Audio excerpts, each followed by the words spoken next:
So good evening.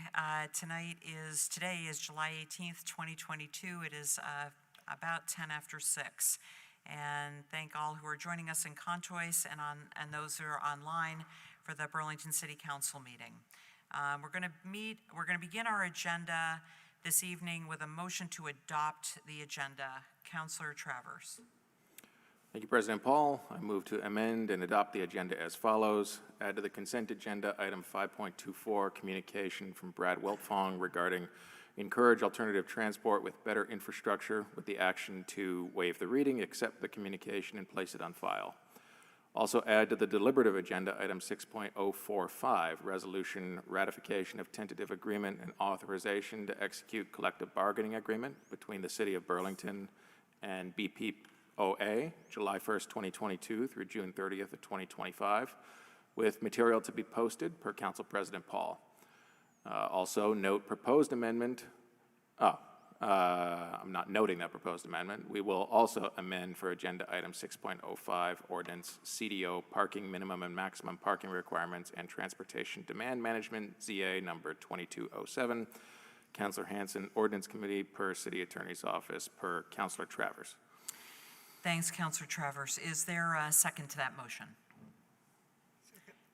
Seconded by Councillor Hightower. Is there any discussion on the motion? Councillor Bergman. I just want to say I am uncomfortable amending the agenda to add the police contract prior to our executive session. I don't know exactly what to do about that, but I am exceedingly not happy with that sequence. Thank you, Councillor Bergman. I can certainly let others speak to that, but for myself, it was my intention that we would have an executive session that is going to follow shortly, and at that time we collectively and collaboratively would agree as a body to add that to the agenda. I was told late Friday afternoon by Assistant Attorney Pellerin, because I had asked him for motion language to be able to do that according to Vermont statute, we cannot do that. The only way that we can amend our agenda on an item like that, or I think really any item that is not a last-minute item that we are unaware of for unforeseen circumstances, is to amend our agenda at the beginning of the meeting. Certainly there are other things that can be done after we've amended the agenda and after we come back out of executive session, but if there is to be any potential to vote on that item this evening, we have to amend the agenda to include it at this time. Is there anything that either one of the city attorneys or parliamentarian would like to add to that? I know Assistant Attorney Pellerin is here. He's shaking his head that is correct. Is there any other discussion on the agenda to amend the agenda? Councillor Paulson, sorry, Oh, Chair. I'm sorry. My apologies, Councillor Freeman. Thanks That's for okay. joining us. I see your hand is up. Oh, no worries. Go ahead, Thank please. you. Thank you. Yeah, I don't feel that this should be added to the agenda. If the amendment to the agenda is a slate, then the BPOA contract, then I would be voting against, I guess, the entire agenda since we're not, since we're amending them as a slate, or the amendments are a slate. I don't think that it's appropriate given the process around this, the sort of timeline, the fact that this was only sent out on Thursday, an extremely short turnaround for such an important issue that holds immense gravity, has been part of national conversations for years now, with such a brief timeline here to discuss it on the local level, I think is not appropriate, and I don't think it should be on our agenda tonight. And so I will not I will not support an agenda with this item on it. So just to clarify, if this is if it's being proposed as a slate, then I'm voting no on the agenda, because I don't think we should be, regardless of the nature of the executive session. Thank you, Counselor Freeman. Counselor Hightower. Just noting, I think I'll be happy to support this with the understanding that we may have to move to postpone after we amend it onto the agenda. Thank you, Counselor Hightower. Of course, you know, the rules do allow for other actions to be taken. If this is on the agenda, you are correct that action could be taken at a later time. It can't be taken if it's not on the agenda. Seeing no other comments, we'll go to a vote on the agenda as amended. All those in favor of the agenda as amended, please say aye. Point of order. Yes, what's your point of order? On the amendment to the agenda, and then vote on the acceptance of the agenda? I should push my button there and. Okay, so what you want to know is whether or not you can vote on the amendment and then vote on the agenda. I believe that the agenda is being proposed to be amended, and that it is most appropriate that we vote on the amendment and then vote on the agenda as amended if it is amended. Okay, we don't usually do that, but I'm looking at Attorney Ellis, and that is okay to do that. If you can use just, I'm sorry. No. I don't know if you have your microphone on or not. Go ahead. Yes, you should have a vote on the motion to amend the agenda. If that motion passes, then there would be another vote to adopt the agenda as amended. Okay, all right. Okay, thank you so much for clarifying. Sorry, So- point of clarification. Yes.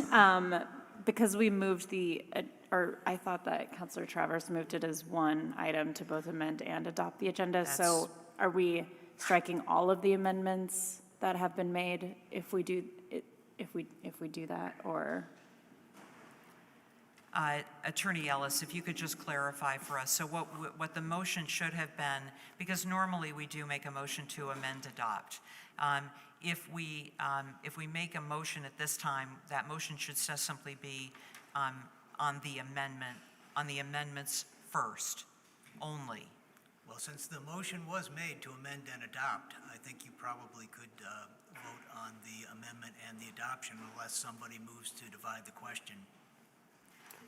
Okay, so so we'll make a motion, or actually, if someone could make a motion to divide the question between amending the agenda and adopting the agenda. I would so move. Okay, motion made by Counselor Bergman. We need a second on that motion. Second. Okay, that would be seconded by Counselor House. A motion to divide a question is not debatable. So we will go to a vote, and that requires a majority vote.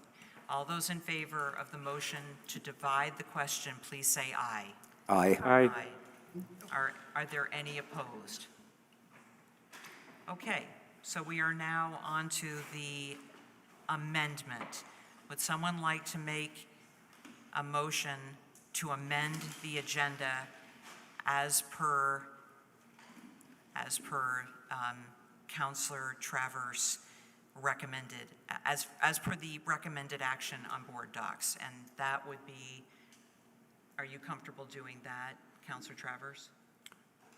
Sure. Well, parliamentary inquiry, I believe the motion is currently pending now Yeah. to amend, and so, So it's been made. It's Yes. been made. Councilor Okay. Travers is correct. That motion was made, the motion was seconded. Okay, so we're now going to take a vote on the amendment to the agenda. All those in favor of the motion to amend the agenda, please say aye. Aye. All those opposed, please say no. No. No. Okay, so there are three, Counselor House, Counselor Bergman, and Counselor Freeman, am I correct? Yes. Okay. Voted no. So, Counselor Jang is not here, so we're talking about 12, 11, 8, right? That have said yes, and 3 that have said no. So that motion passes. Now, we go to the motion to adopt the agenda.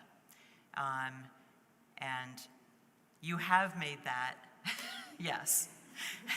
And that has been seconded. So now we go to the motion to adopt the agenda. All those in favor of the motion to adopt the agenda as amended, please say aye. Aye. Are there any opposed? I'll vote no. It's important enough to me. So we have one no vote from Counselor Freeman, and Counselor Jang is absent, and the others are all in favor. Thank you. Thank you so much for your patience with that. We're going to move to, now we have an agenda. So we're going to move to item number 2. And there are 3 executive sessions before us, item 2.01, 2.02, and 2.03. The first is an update on the city's lease with Beta Technologies. The second is on collective bargaining with the BPOA, our police union, and the third is on tax increment financing, on our audit for our TIF for tax increment financing. And just for the public, we anticipate that these executive sessions will last until probably around 7:45. Originally, we had thought around 7:30, but we haven't quite started them yet. So it's customary that we do ask before we would make the motions to go into executive session, if there's anything in public session to be either that the administration or council feels you can give the public by way of information. Usually I look to the mayor for that. We have several different bodies that are here to address each item. Is there anything that anyone would like to say or can say in public about any of the 3 executive sessions? Thank you, President Paul. I will say we addressed the Beta lease at the Board of Finance, and so any member of the public who's interested in hearing about that could review the Board of Finance recording. We will also have a public session after the executive session, so people can stay tuned about that.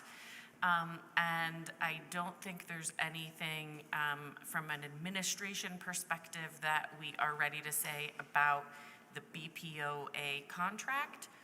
On the TIF audit, I'll just say for the past year, the city has been undergoing a routine audit from the state auditor's office on our waterfront TIF district. And we are nearing conclusion on that. We'll be briefing the council about that because it's not wrapped up. There's not much we can say publicly, but we should be receiving a draft report soon and look forward to working with the state auditor's office on releasing those reports to the public in the next few weeks, hopefully. Great, thank you. Thank you, CAO Shad. So I'll ask for 3 separate sets of motions to go into executive session. Counselor Shannon, if I could have the first motion regarding the executive session on the Beta lease agreement, please. I move that the Burlington City Council find that premature general public knowledge of legal advice and information concerning the details of pending lease negotiations with Beta Technologies, Inc., to which the city is a party or has a stated interest, would clearly place the city at a substantial disadvantage. Thank you, Counselor Shannon. Is that seconded? Seconded by Counselor Barlow. All those in favor of the motion made and seconded, please say aye. Aye. Any opposed, please say no. So that motion passes, and with that, we have a second motion based on the first. Counselor Shannon. President Paul, since if I make that motion, we'll be in executive session, I think. Should I go through each of the first motions first and then make a motion to go into executive session? That's a good question. Yes. Okay, well, So Thank I you. will make a motion on 2.02. I move that the council find that premature general public knowledge of information concerning labor relations agreements with employees would clearly place the city at a substantial disadvantage with negotiations. Okay. And would you like me to, okay. And additionally, I move that the city council find that premature general public knowledge of legal advice and information concerning the details of tax increment financing audit would clearly place the city at a substantial disadvantage. Thank you, Councilor Shannon. Motions have been made on the first wave of motions to go into executive session, seconded by Councilor Barlow. So we will vote on that motion and then go to the second motion. I'll need some suggestion on how to do that, given the fact that there are different findings. But we'll go to a vote first. All those in favor of the motion as presented by Councilor Shannon and seconded by Councilor Barlow, please say aye. Aye. Any opposed? So that motion passes. So do you have a suggestion about, oh, okay. President Paul, I could just kind of, given a minute, I can kind of condense them and go through them. Okay, Okay? sure. Based upon the findings, I move that the Burlington City Council go into executive session to receive confidential communications, VSA 313A1F, in a pending contract and lease agreement matter, VSA 313A1A.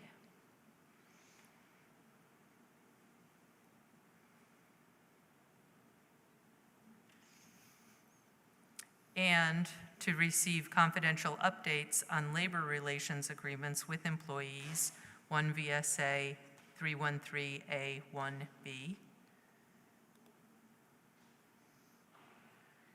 And receive confidential attorney-client communications made for the purpose of providing professional legal services to the body, 1 VSA 313A1F. Thank you. So there's thank you for that motion, seconded by Councilor Barlow. And before we go, I think usually when we make that motion to go into executive session, before we vote on the motion, we would then say who was included in the executive session. In this case, the executive session on the first item, which is the beta lease, would include the mayor's chief of staff, the CAO, Attorney Jeremy Farkas, our consultant Jeff Glassberg, interim director of aviation Nick Longo, members of the BTV team Shelby Lozier, director of ground transportation, and CFO Marie Friedman.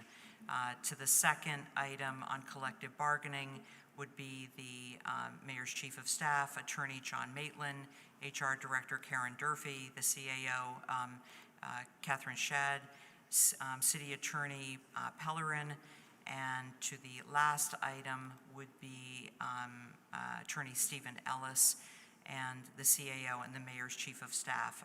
Please correct me if I'm missing anyone, and then we can go to a vote. We had also asked Director Pine to be at the TIF one. Yes, you're absolutely right, and I got that email, and that was my mistake and also Attorney Richard Hessler Yes. for the last item on the TIF audit.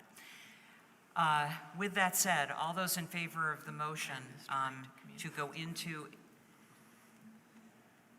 Brian seems to be trying. yes, Director Pine? Well, he's still an attorney.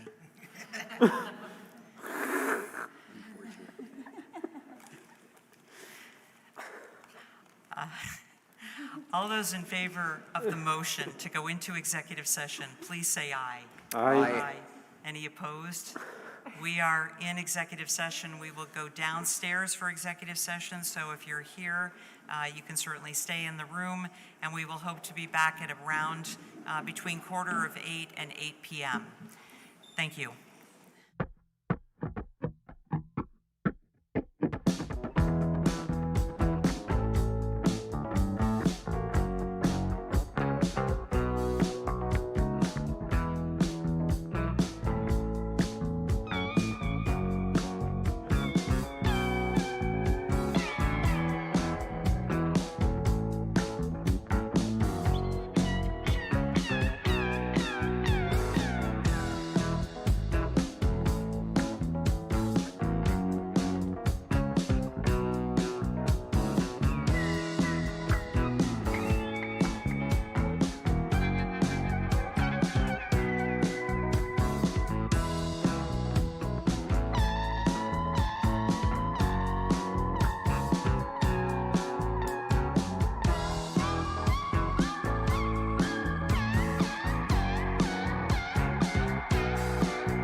Thank you all so much for your patience.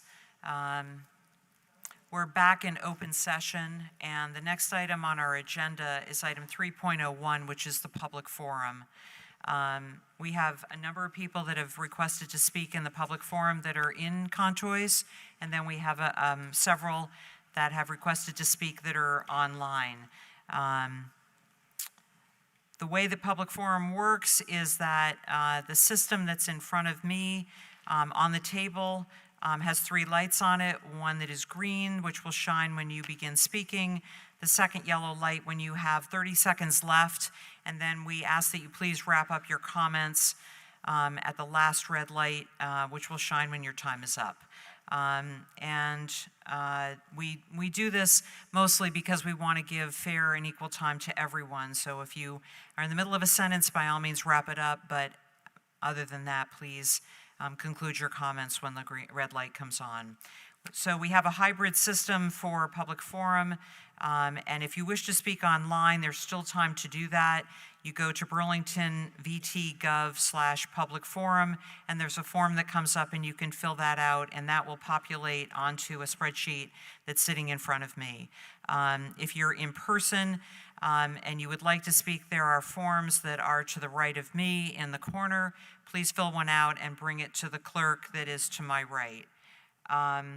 The way that our practice is that Burlington's residents have first priority, so we will go to Burlington residents in Contois who have submitted a form that I have first, then we will go to Burlington residents that are online, back to Contois for non-Burlington residents, and then we'll wrap up with non-Burlington residents that are online.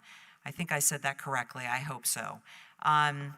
And one last item, and that is that during public forum, we ask that you please speak to me and address your comments to me as the chair.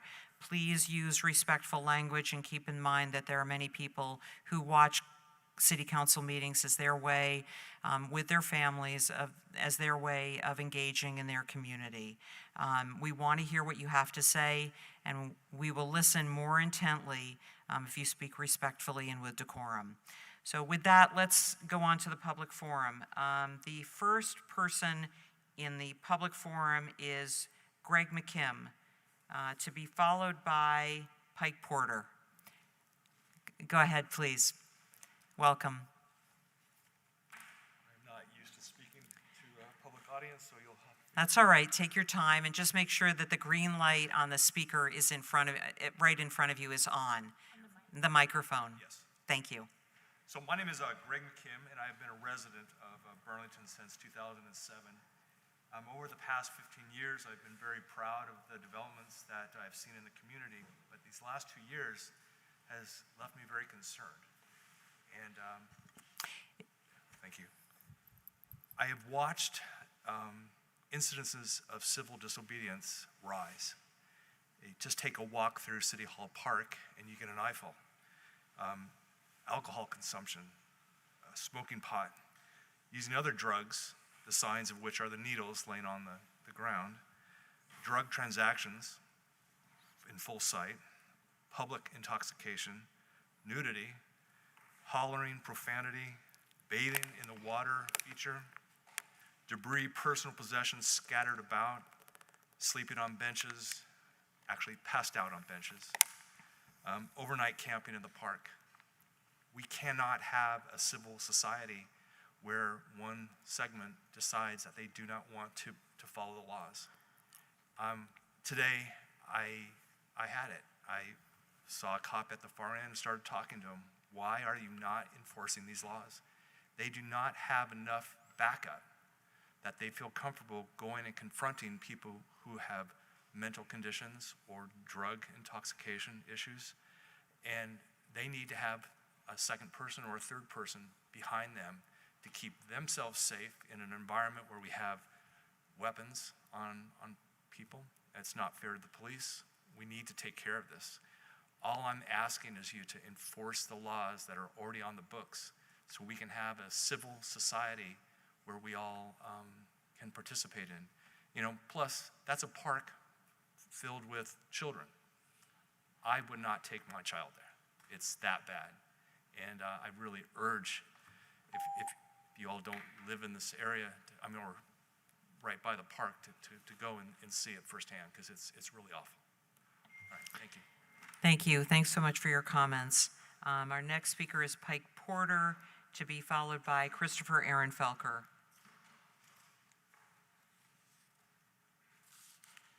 Welcome. I'm a Pike Porter, Burlington resident. Some of you know me. Back in early June, I sent you all a letter regarding the airport lease with the Air National Guard around June 6th. And thank you to the one city councilor who responded. Today, I sent you several emails with the Air National Guard lease and a joint agreement between the city and the Air Guard.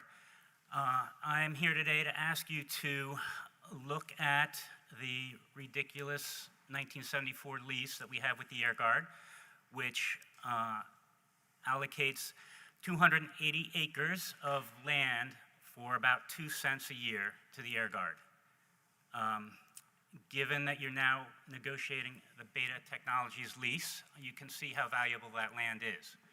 The joint agreement provides that the Air Guard will provide fire services and crash services. That is separate and distinct agreement than the lease. Some of you are real estate agents, some of you are financial planners. I think you can see the value of 280 acres. I own property in Winooski. Since the F-35 started flying overhead, plaster is falling off the walls and ceiling of one of my properties. I'm not the only one. I've spoken to other Winooski residents, and similar things are happening there. The tenant on those 280 acres has polluted the Winooski River. I sent you links to data with that. As city councilors, and with the ability to draft ordinances, that you can't come up with something to at least hold the tenant accountable for the polluting of the Winooski River and the farm downstream from the Air Guard, I believe shows just a lack of non-will on your part to really look at environmental crisis, financial crisis, difficulty with space at the airport. Thank you. Thanks. Thank you, Pike. Our next speaker is Christopher Aaron Felker, to be followed by Lee Morrigan. Welcome. How are you? Good evening. President, how are you? Good. Did everybody have a nice 4th of July? Those were nice fireworks. I'm here tonight to speak in opposition to the so-called safe injection facilities that this council is debating re-endorsing tonight. But before I get started on that, I'd like to qualify some of my comments this evening. I am very well aware of how the opioid epidemic is impacting our community. Personally, in my family, we have lost more people in the last 2 years to opioid abuse than we have from COVID. So we understand and we are empathetic on this. We fully support and understand people who struggle with addiction. We encourage the state and the city and our partners to further expand needle exchange programs, to further expand access to fentanyl test strips and Narcan, to expand medically assisted treatment programs, to quadruple the number of treatment beds in the state, and for all of our legislators to, on day one, sit down and repeal all excessive regulations that stop corporate treatment centers from opening up in Vermont. And furthermore, we'd like to recommend opening up more long-term treatment centers or halfway houses to continue helping people in their progress and their path to recovery. The Vancouver study, often cited in advocating for so-called safe injection facilities, states that only a 35% reduction in mortality is present within 500 meters of the facility. That's 6 blocks. Data also indicates that so-called clients only utilize the facility every 14 days. That tells me that they're only really going there to exchange needles. The habits of addiction are as such that one is usually using multiple times a day, and if they're only going there once every 14 days, the benefits really aren't what you're claiming they are. Furthermore, San Francisco's closed theirs down with no impact upon the safe injection facility, didn't demonstrate any decrease in mortality at a cost of $19 million. I have plenty more. Thank you. Thank you. Thanks so much. Our next speaker is Lee Morgan, and then we'll go to, we have four people that have signed up to speak online that are Burlington residents. Hi. Hi, folks. My name is Lee Morgan. My pronouns are they, them. I'm a resident of Ward 7. There's been a lot of loss in my world, my circle of the world this week. And it's made me reflect a lot on my sobriety and my recovery journey, and especially the time before I got sober. And so for me, it's very poignant, the resolution you are all discussing tonight. It's very important to me. You know, there's a lot of more options today for recovery than there was when I got sober, which was over 14 years ago, and it's really encouraging. I feel like there's more hope in that. I think the reason why overdose prevention sites are so important is dead people have no chance at recovery. The hope ends at death. As long as there's time, there is hope. I just want to tell you about my friend Sarah. So I knew her a while ago. She had 7 years in recovery, went to probably 5 meetings a week, had a job, had a sponsor people. Her life was dedicated to recovery, and she had to have a dental procedure that was absolutely necessary. She was really worried it was going to make her relapse, because a lot of people in recovery relapse after necessary surgeries. And despite all her work, she relapsed. And she wanted to get sober, kept going to meetings, till an overdose took her out. She died, during a use. And I mean, might she be alive if she was if she had the option of a safe use site? Maybe she would have gone on to die, but she would have made it through that dose, and there would have been some hope there. And we all lost out when we lost her. So, thanks. Thank you. Thanks so much. Actually, I'm mistaken. There is one other person who wanted to speak who's a Burlington resident.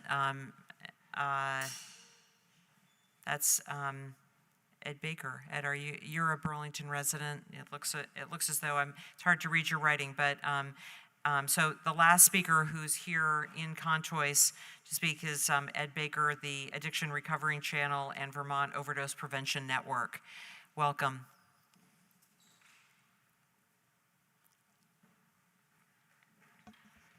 Well, all right, and thank you. Now, what do? I wait for this to turn green? It will when you start talking. Hi, everyone. I'm Ed Baker. Let me begin first by saying I am a person in recovery from injection drug use. I'm also retired from a 30-plus year career counseling people with substance use disorder. This has been my life's work. I'd like to begin by commending the thousands of Vermonters doing all they possibly can today and every day to compassionately provide vital and life-saving professional and volunteer supports to people at risk of experiencing the harms associated with drug use. While many do all they can every day, the tragic fact is we as a state are not doing all we possibly can. We are not being allowed to.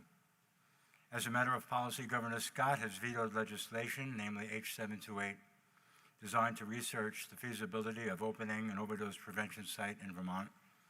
Our Health Commissioner, Dr. Levine, has supported this position. The policy is preventing us, blocking us from doing all we possibly can.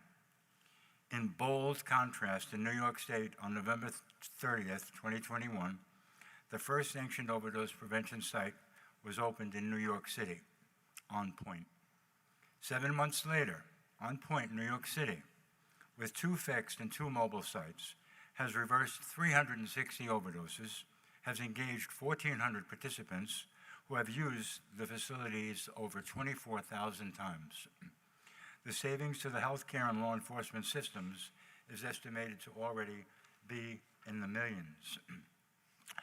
Public consumption of drugs and syringe disposal has been drastically reduced. Associated demands on the police department and hospital emergency systems have also been significantly reduced.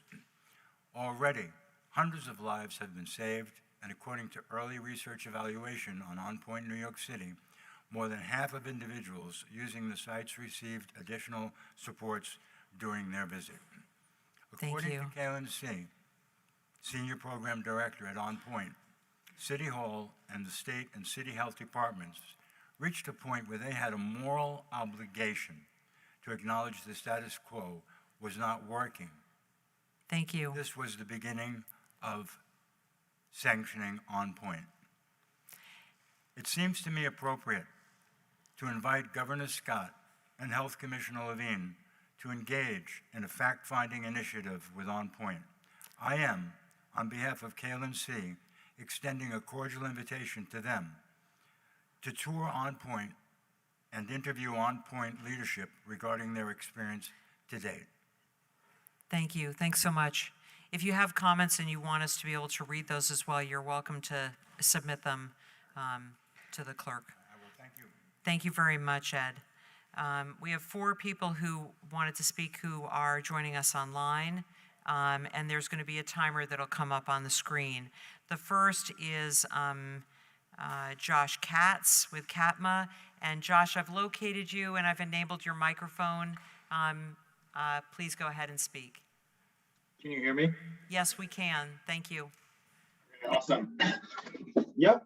Hi, everyone. Thanks for listening. I'm here today to provide comment on agenda item 6.05, minimum/maximum parking requirements, TDM and institutional parking management plans on behalf of the Chittenden Area Transportation Management Association, or CATMA. I'm speaking in support of the proposed policy change while also hoping to provide some constructive criticism on how to improve the ordinance based on our experience working with clients. I want to echo many of the points made in the memo provided to the council by the Planning Commission, specifically regarding the institutional parking management plans. Projects that have no impact on supply or demand of parking, like routine maintenance, should not require an approved CHIP to secure a zoning permit or certificate of occupancy. In addition, we agree there must be language in the ordinance to allow for an extension of up to 6 months on the institutional parking management plans. Regarding the expansion of TDM requirements and getting rid of minimum parking requirements, we think this is a great step forward to reducing the overbuilding of parking and alleviating the copious negative impacts that this can have. However, based on our experience working with developers and others around this ordinance as currently written, there are some points of feedback that would make this ordinance more effective.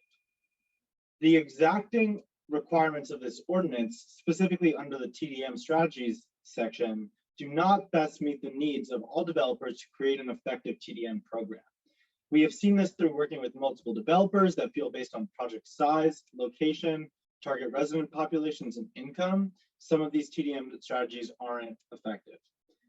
As we have gone through the process of working with clients to meet the requirements of this ordinance, we have found that the city is interpreting that a TMA, like ourselves, only provides equivalent TDM strategies if it provides both GMT passes and car share membership free in the first year of occupancy and 50% off thereafter. Based on these experiences, we urge the City Council to consider implementing a waiver process that considers a project's location, size, target resident population, income restrictions, etc., and determine whether all or some of the TDM might cause more harm than good if universally applied. Thank you for the time. I submitted my comments if you would like to read them again. Thank you. Great. Thank you so much, Josh. The next speaker who has requested time online is Mike Selleck. Mike, I have found you and enabled your microphone. You should be able to speak. Great, can you hear me? Yes, we can. Go ahead, please. Great, thank you, and good evening, Burlington City Council. Thank you for the opportunity to give testimony in support of the resolution relating to establishing an overdose prevention site in Burlington.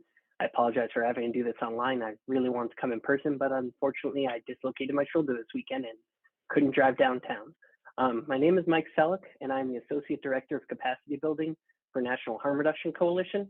My organization has been around for 26 years, and we advocate for drug laws that respect the dignity and rights of people who use drugs. We also provide trainings for anyone interested in learning more about harm reduction. Although my organization is national, I've lived in Burlington for almost 3 years. I'm in Ben's district, and I'm excited to contribute to our wonderful city. I started working at New York harm reduction educators a decade ago, and I worked on the campaign to get the on-point overdose prevention centers pushed through New York City Council. The resolution gives the best possible rationale on the topic of opening an overdose prevention site in Burlington. The data shows a 36% increase in overdoses in our state. The data show that 90% of safe recovery program participants would use an overdose prevention site if it were available to them. The program in New York City has saved hundreds of lives in just a few short months. And most importantly, no one has ever died in an overdose prevention site at any of the 100 plus facilities around the world in over 30 years since the first one opened. The resolution is an important next step in the fight to bring this service to Vermont, and everyone in city government should vote to pass it. However, this fight will likely be harder and longer than passing this resolution. Governor Phil Scott has already vetoed the bill to study the issue in our state. Many of us will be holding an event on August 31st, International Overdose Awareness Day, to demand the governor move forward on our issue, and I hope that you will join us. I also hope that if and when the governor does not meet the community demands and the demands of this resolution, that the city of Burlington will take the next step forward without the support of the state if need be. Overdose is an issue that requires urgency. On average, we lose 4 Vermonters to overdose every single week. An overdose prevention site in Burlington would not end overdose entirely, but I can promise it will save many lives, connect people to urgently needed care and services, and we need every tool in the toolbox to reverse the trend and save lives here. Thank you very much. Thank you, Mike. The next speaker is Casey Carpenter. I have not been able to locate Casey. If you are online and want to raise your hand, I will come back to you. The next speaker and the last speaker for the evening is Milo Grant. Milo, I enabled your microphone, and you should be able to speak now. Thank you very much, Councilor Paul. I wanted to speak on the Overdose Prevention Center. I just want to do a quick correction regarding the services that are offered in San Francisco. I believe it's called the Linkage Center. That actually is being funded through the rest of the 2022 calendar year, and that is going to give the mayor of San Francisco finalizing their budget, which is going to include something that they're calling sobering centers. So it's not something that is being completely shut down. It's in fact been funded throughout the year and will be replaced by something else. With regards to Burlington and why I support this, we have a number of locations in Burlington. Someone mentioned the park, but also in our residential areas in wards 2 and 3, there's just open use going on in and around homes where someone living in these homes or apartment buildings is openly selling drugs, and people are openly using drugs, and especially in front of children, as there are some of these homes located very close to the schools in the Old North End. Providing these services are going to help control where people use. And that can be important. If we can get more people out of the park, out of the neighborhoods using, and what they're using is being tested as well for fentanyl, that's going to make a safer situation for them. That is going to help get it. Probably, I'm not naive, might not be all of them, but get some of them out of our communities, and also control the amount of needles that are just being left everywhere, including to where children could see them, potentially have access to them. So I just wanted to add that aspect. Thank you. Thanks very much, Milo. There's no other speakers online. I didn't get a raise hand from Casey Carpenter, and there's no others in Contois that have requested to speak. Seeing no others, we'll close the public forum at 9:20 and go on to item number 4, which is climate emergency reports. Is there any counselor who wishes to offer a climate emergency report? Seeing none, we'll close that item and move on to item number 5, which is our consent agenda, and would welcome a motion, Councillor Hightower, to move our consent agenda. Motion to adopt the consent agenda as amended and take the actions indicated. Thank you. Is there a second to that? Seconded by Councillor House. Is there any discussion on the consent agenda? Yes, Councillor Hightower. Just a correction for item 5.19. The item from CEDO and Brian Pine should be a resolution, not a communication. Okay, we will duly note that. Any other comments on the consent agenda? Seeing none, we'll go to a vote. All those in favor of the motion to move the consent agenda and take the actions indicated with this amendment as well, please say aye. Aye. Are there any opposed? We have our consent agenda approved. So we have a rather lengthy deliberative agenda. Before we get to that, we also have a Board of Civil Authority meeting, and that meeting is chaired by the mayor. The acting mayor this evening is Assistant City Attorney Kim Sturdivant. To the acting mayor, I will look to you to call the meeting to order, and we will go from there. Thank you, President Paul. I call to order the Board of Civil Authority at 9:18 p.m. I would welcome a motion regarding the agenda. So moved by Councilor Carpenter and seconded by Councilor Jane. Any discussion on the motion? Councilor Hanson? Just, I guess, a point of process or point of order. Don't we have to read the amendments for the agenda, or? Okay. We will read those. I can do that. So I'll move to amend and adopt the agenda as follows.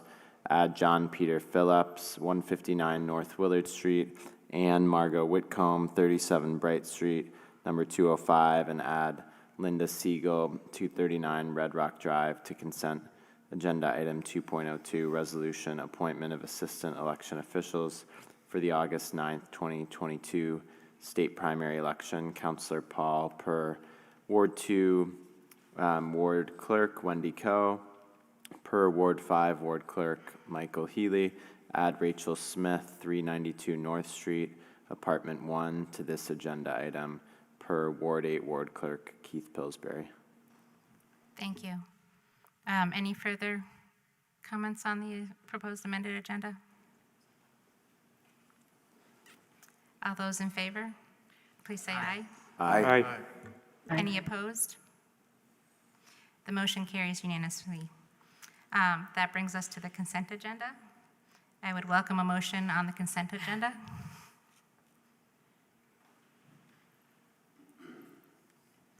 Councilor Carpenter, thank you. Second? Councilor Traverse? And if I could, any discussion on the consent agenda? Seeing none, we will go to a vote. All those in favor, please say aye. Aye. Any opposed? Motion carries unanimously. That concludes our agenda. Without objection, we will adjourn at 9:20 p.m. and then take it back to you, President Paul. Thank you. Thanks so much. Great job. As I had said, we do have a number of items on our deliberative agenda, and in the interest of time and being able to accomplish everything on our agenda, and probably not adjourn within our rules, but adjourn at a reasonable hour. There's minutes allotted to the agenda items. As per our council rules, I'll do my best to see that we adhere to them and ask all of you to help me with that. The first item on our agenda is 6.01, which is a communication, Burlington International Airport, Nick Longo, Acting Director of Aviation, a request to execute a ground lease agreement with Beta Technologies. at the Burlington International Airport. Before we get to the communication, I'd like to have a motion on the ground lease agreement. Councilor Carpenter.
Thank you, Councilor Carpenter. So a motion has been made by Councilor Carpenter to take the action as recommended in board docs, and that would be seconded by Councilor Shannon.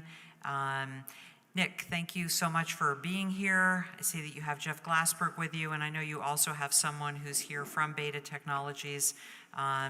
In the interest of time, we'll try to keep your comments, if you can, to 5 to 7 minutes or so we allow for a little bit of time for the council, and would certainly welcome hearing from Beta as well on this very important, very significant agreement. So please go ahead. Absolutely. Thank you, Council President Paul. I will keep my comments very brief and hand it right over to Jeff Glassberg, who has helped us tremendously throughout this lease negotiations. The one thing I will say is over 100 years ago, the first aircraft landed at the Burlington International Airport. Tonight truly is a historical night by leasing to a company, a manufacturer of what will be 100% electric aircraft. As I mentioned in the Board of Finance just a little while ago, I have the privilege of looking out my office window and watching 2 operational 100% electric aircraft flying in and out of the Burlington International Airport, and so very excited to present this lease before you under the guidance and leadership of our Mayor, Merle Weinberger, as well as the help of Jeff Glassberg and Jeremy Farkas.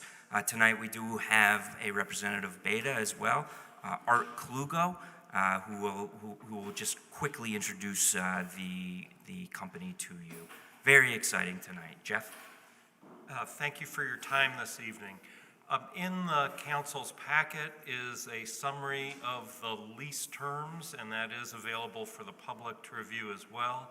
In the interest of time, I just want to provide some context rather than going through the terms.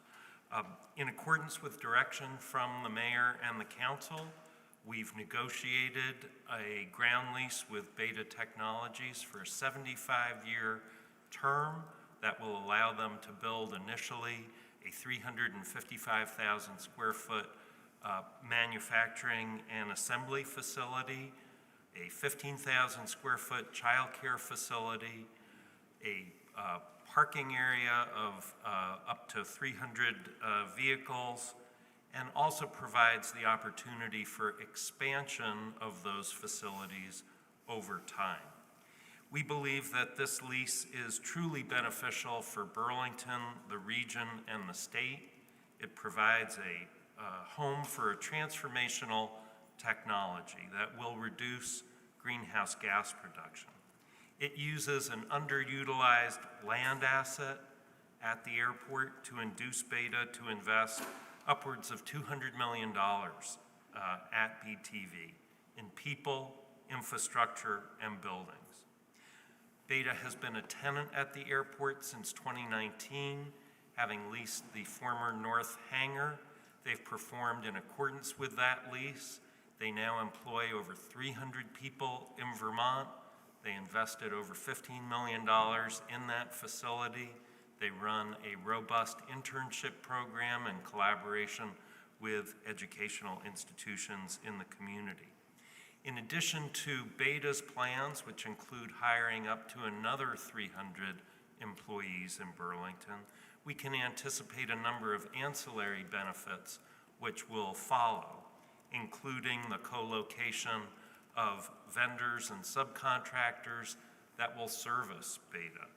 All of that will generate income tax revenue, rooms and meals tax revenues, as well as helping to grow our community. We believe that the transaction is especially good for Burlington. The investment in infrastructure by Beta at the airport in excess of $11.5 million in the ground will provide further development opportunities for airport land, including the ability to house a new tech center for Burlington High School.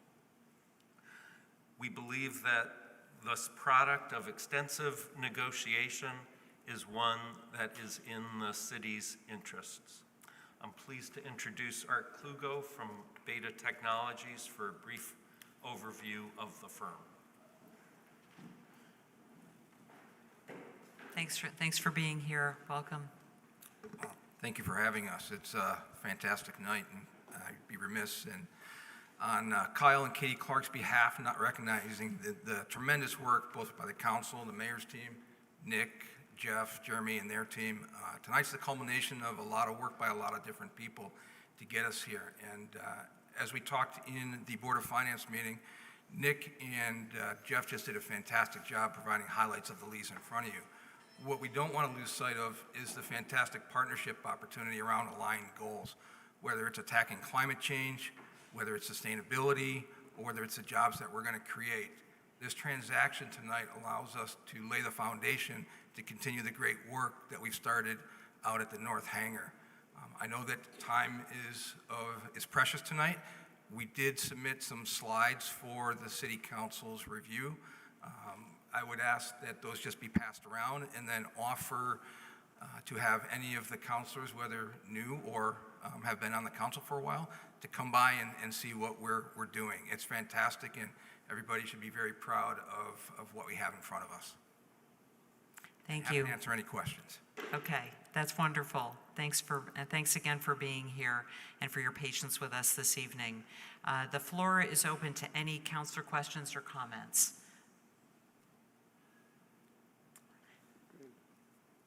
Councilor McGee? I'm not seeing the slides on board docs, so I'm curious if we could get those posted. Great, thank you.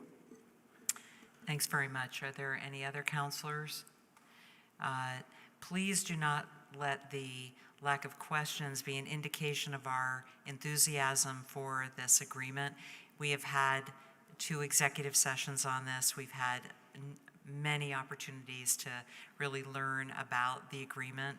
And I think the fact that there aren't that many comments on that is actually a very positive sign of our understanding of the agreement and our support for it. If there are no other comments, we have a motion and a second, so we can go to a vote. All those in favor of the 2 recommended actions regarding the authorization of lease space to Beta Technologies and the necessary amendment to the Burlington Industrial Corporation lease, please say aye. Aye. Aye. All those, thank you. All those opposed? Any opposed? The motion passes unanimously. Thank you so much. Thank you to Nick, to your team, to Shelby and to Marie that are here, as well as our legal counsel, Jeremy Farkas, and our consultant, Jeff Glassberg, and also to the entire team at Beta Technologies for all your efforts to get us to this incredibly historic agreement. Thank you. This is fantastic. Thanks, everybody. Thank you all very much. Yes? I'm sorry, what? President Paul, for the minutes, I need to note my recusal from that vote due to professional conflict of interest. Okay. I should also note that I was recused from the executive session on 2.01 as well. Thank you. Okay. Thank you. So that'll be a vote of 11 to 0 with 1 recusal. Thank you. So the next item on our agenda is item 6.02, which is a resolution, the overdose crisis, and advocating for harm reduction and establishing an overdose prevention site in Burlington. Councilor McGee, I'll look to you for a motion. Thank you, President Paul. I would move that we waive the reading and adopt the resolution, and I ask for the floor back after a second. Okay. Second. And there is a second by Counselor Bergman. Counselor McGee, the floor is yours. Thank you, President Paul. I want to begin by thanking the members of the public who spoke here and over Zoom tonight in support of this resolution. And I want to offer special thanks to Ed Baker and the Vermont Overdose Prevention Network for the feedback they've offered, which has only made this resolution stronger. I also want to thank you, President Paul, for your continued commitment to harm reduction and establishing an overdose prevention site here in Burlington, a journey which you and others began in earnest 4 years ago yesterday. Fundamentally, this resolution is about reducing harm in our community and saving lives. Vermonters are dying preventable deaths due to overdose, and we owe it to them and to do everything we can to reverse this painful trend. Last year, 215 of our neighbors died as the result of an opioid-related overdose, the highest number the Department of Health has ever recorded. Last year, through July 11th, there were 29 overdose fatalities in Chittenden County alone. Preliminary data through today for Chittenden County shows 30 confirmed or likely overdose fatalities. The most recent happened just 1 week ago today. One thing is quite clear. Our state and city are not doing enough. This resolution is another step toward realizing an overdose prevention site in Burlington. We have the chance to prove to the rest of the state that this evidence-based harm reduction tool can work here and should strongly be considered for funding through the Opioid Abatement Special Fund. Overdose prevention sites offer an opportunity for people who use drugs to build community, gain stability, access mental health care, find housing and employment, and start thinking about recovery and reconnect with their families. While we continue to wait for the federal government to issue an official memo regarding litigation related to overdose prevention sites, providers in other states have forged ahead. In New York City, On Point, as Ed mentioned, has been operating 2 overdose prevention centers and 2 mobile units since November of 2021. In a recent interview on Ed's Addiction Recovery channel, Kaylin C., a senior director of programs for On Point, shared some of their initial successes. With over 24,000 visits by nearly 1,400 clients, the staff at the sites has reversed nearly 400 overdoses, often using just administration of oxygen, not even having to use naloxone for that. They've only had to call ambulances 5 times. There's been no police involvement, and no people have died as a result of an overdose. This is a very small window into the kinds of life-saving care we could provide here in Vermont and around the country when we embrace overdose prevention sites. A recent poll found that Vermonters overwhelmingly support the thinking that the overdose epidemic is a public health emergency and that harm reduction tools like overdose prevention sites should be aggressively pursued. We are called to act now. We are entering the 5th year since the Council first endorsed harm reduction and overdose prevention sites, and those who are dying preventable deaths cannot wait any longer for us to nibble around the edges. On Point success and data gathered by Safe Recovery here in Burlington shows us that overdose prevention sites will save lives here in the city. We have providers who are ready to do this work, and it is time to not just voice our support, but join a coalition to see an overdose prevention site realized here in Burlington. This resolution gets us closer to that action, and I hope we can all find it within ourselves to support this work and prevent future overdose deaths. If I might, I'd like to invite Grace Keller and Jess Kirby to join the conversation, give brief remarks, and answer any questions that councilors have. Thank you. Thank you, Councilor McGee. So I've enabled the microphones for both Grace and Jess, and they have responded and have unmuted themselves. So to Grace and to Jess, please go ahead. Hello, everybody. Thank you for having us. I'll make some brief comments, and then Jess can make some brief comments, and then we're here for questions. I have been involved since City Council started this journey, and I have spoken many times on this issue. So I was figuring tonight that I might start with an anecdote instead.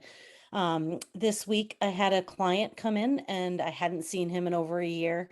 And he came in to talk to me about 4 years ago or 5 years ago when I reversed his overdose outside our office.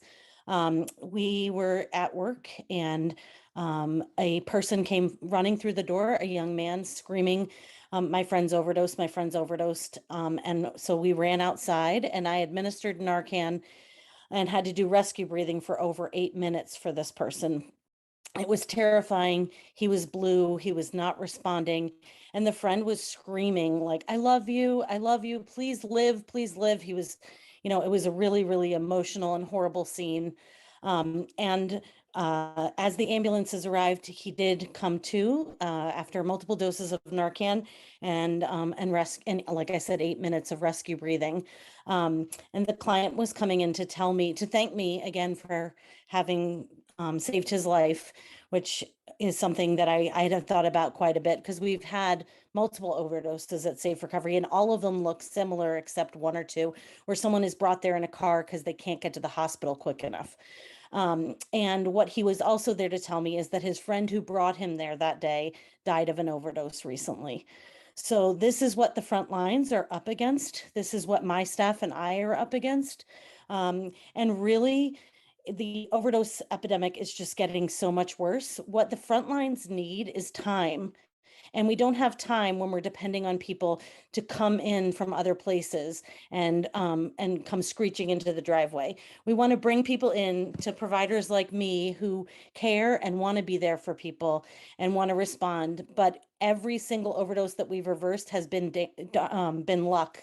And what we're looking at now, what we always worry about is that it's going to be the one time where we don't have enough time to save someone's life.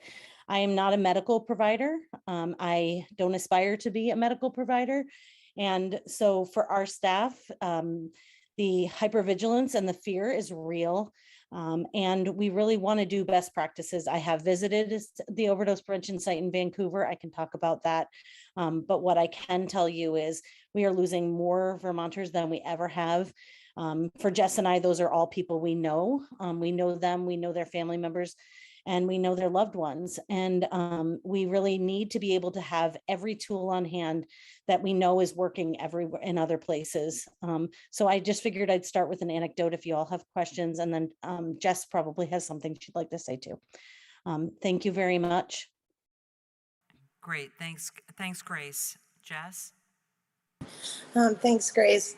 I'll just add, when I think in a few minutes what I want to say about this, I'm thinking about what I said the last time that I was here at the City Council talking about overdose prevention sites, and it was that I was saying that things are worse than ever. I'm a person with lived experience. I'm the harm reduction supervisor at Safe Recovery and work every day in the Stern Service program there. And, I've experienced overdoses myself. I know a lot of people who have had overdoses. I have a lot of clients that are having overdoses currently. And when I was here last, I talked about how things were worse than ever. And now, several months later, they have gotten even, worse than that. The supply is really contaminated and dangerous, as we know, and people are having more wounds and serious and hard to treat infections and endocarditis and very serious overdoses, more serious overdoses that are really hard to reverse, and people are really scared. And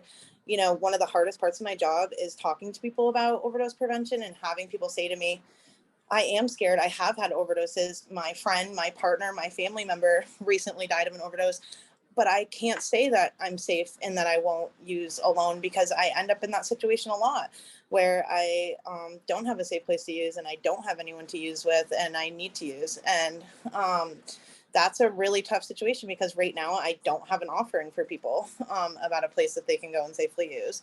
And so it's gotten really tough.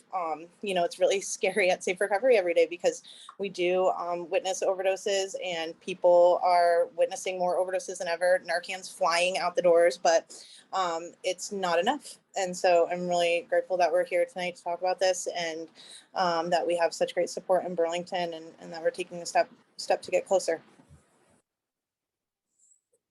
Thank you. Thanks, Jess. And thank you, Grace, and thank you both for the work that you do. Counselor McGee, was there anyone else that is here online or that you had? No, yeah, I welcome Okay. questions from counselors. Great. So, yes, that leads us to the floor being open for counselor questions and comments. If there are any counselors who wish to speak to this item or question. Counselor Shannon. Thank you, President Paul. I think that sometimes when we talk about this, people have a vision of this, cluster of people at a single site wreaking havoc on our community. And I actually think that Mr. Felker probably more accurately described how it's going to be, and that is likely relatively quiet. And I think we also have to keep in mind that the alternative to an overdose prevention site or a safe injection site is not nobody injects drugs. The alternative is they continue to do what they're doing today, and we all continue to find the needles all over our neighborhood. I am supportive of this. At the same time, I do just want to note that as we move this forward, I think that we need to be cognizant of the advice of our city attorney and the differences between our community and other communities. I also think Mr. Felker is probably right that the radius around such a site is probably 500 meters or 6 blocks, which actually sounds pretty good. Some people will probably come from further than that, but Burlington's a pretty small city. That covers a fair distance, and that may be an average with other people coming further. So this opiate crisis is getting worse in terms of the safety of the supply, and I hope we are able to move this forward. Thank you. Thanks, Counselor Shannon. Counselor Bergman. Just briefly, in my mind, there is no one solution to the opioid crisis. This is one piece, and it's essential, as other people have said. The other point is that I really look at the lines 74 through 77, which talk about the community engagement. That is part of what we're asking for. I look to the mayor's seat, if not the acting mayor right now, and to our wonderful CAO to really, and to the chief of staff out there, to really take that to heart. People are concerned about dealing in their streets. My neighborhood, I see deals that are happening at the City Hall Park.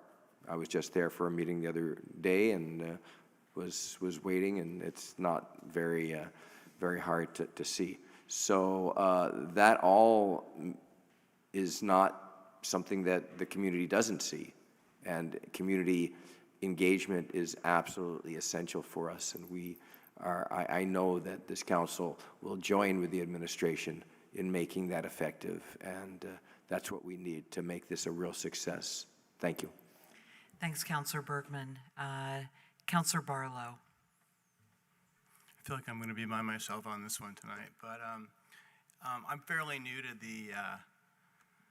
this discussion. I know that the council brought it up initially in 2018, and a lot of work has gone on since then. And I rely on the advice of city staff and the city attorney's office when we're asked to make these complicated decisions. They often distill things in their memorandum that make it much more easy for us to understand what the various aspects of the decisions we're making are. And in this case, I think moving forward alone without federal and state support has potential civil and criminal liability for the city. And the city attorneys advised us not to include language that would authorize the creation of an OPS. So I feel like we have done that, especially in line 61, 62. City attorneys in their memo advised us to use different language, and we chose not to. So I just have to take their recommendations seriously, and I feel like we're opening the city up for liability if we get ahead of their office. So with this decision, so I'm not going to be supporting this tonight. I do, however, I am concerned about the trajectory of overdoses in the city, and I'd like to support this someday. But I would, for now, just like to continue to explore those things that we can do within the current restrictions of federal law. So that's all I have. Thank you. Thanks, Councilor Barlow. Are there other councilors who wish to speak to this resolution? Councilor Travers. Thank you, President Paul. And as Councilor McGee did, would like to thank you as well as Councilor McGee for your work on this. Substance use disorder does not discriminate. I can all but guarantee nearly everyone in this room has either personally felt the pain or is near and dear to someone who has personally felt the pain of losing someone. And as Councilor McGee said, I thank those who came to public comment for your bravery in speaking to your own journey as well as to your friend. In recent years, overdose crisis has only continued to worsen, and we're at a critical juncture, a juncture between our continuing to lose more folks to overdose, and a juncture with an opportunity of tens of millions of dollars coming into Vermont through legal settlement monies with opioid manufacturers. As Councilor McGee noted, we are not doing enough. We need to do more. And again, I thank everyone on this council as well as other folks online and throughout the community who have worked on this and are bringing us another step forward to a new and innovative approach, but a new and innovative approach that's also a proven approach to saving lives. I understand that with newness comes questions and concerns. Wearing my attorney hat, I respect that some of these concerns stem from the fact that other overdose prevention sites have come under legal challenge. I'm excited, though, about the education and engagement campaign that Councilor Bergman noted here to answer some of those questions and concerns. And I appreciate the council's openness to adding language that Councilor Barlow was just referencing about our exploring the potential costs of operating an overdose prevention site. I understand the nature of attorneys to be risk averse to that language, but I also think that a part of that exploration will no doubt be our considering the legal costs and the risks and the potential liability for our city and the insurability of a site such as an overdose prevention center. And really only with that information in hand do I think our community can make a calculated decision on whether or not we're going to step up and take this yet a step further to bring an overdose prevention site to Burlington. It would be remiss of me, though, to not take this opportunity to say that, as Councilor Shannon noted, one of the things that's different about Burlington than other communities around the state is that a number of other cities around the state either can make their own laws or have laws within their state that allow for the communities to continue to proceed with operating an OPS site. And it would be, again, remiss of me to not take this opportunity to call on state leaders, to call on Governor Scott, to ask that the new advisory board on the opioid settlement monies allow Burlington to be creative, to take a shot on this, and to see if it works. We hear from folks that it's unproven in a city the size of Burlington. The only way we can prove it works is if they give us a chance to do it. So I hope that the governor will see this resolution and that this brings us a step forward. Thank you.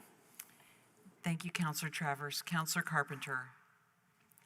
Thank you. I don't want to repeat the comments of most of my colleagues, but just again to say that for me, this resolution allows us, encourages us, pushes us to do our homework, to be ready with this form of harm reduction.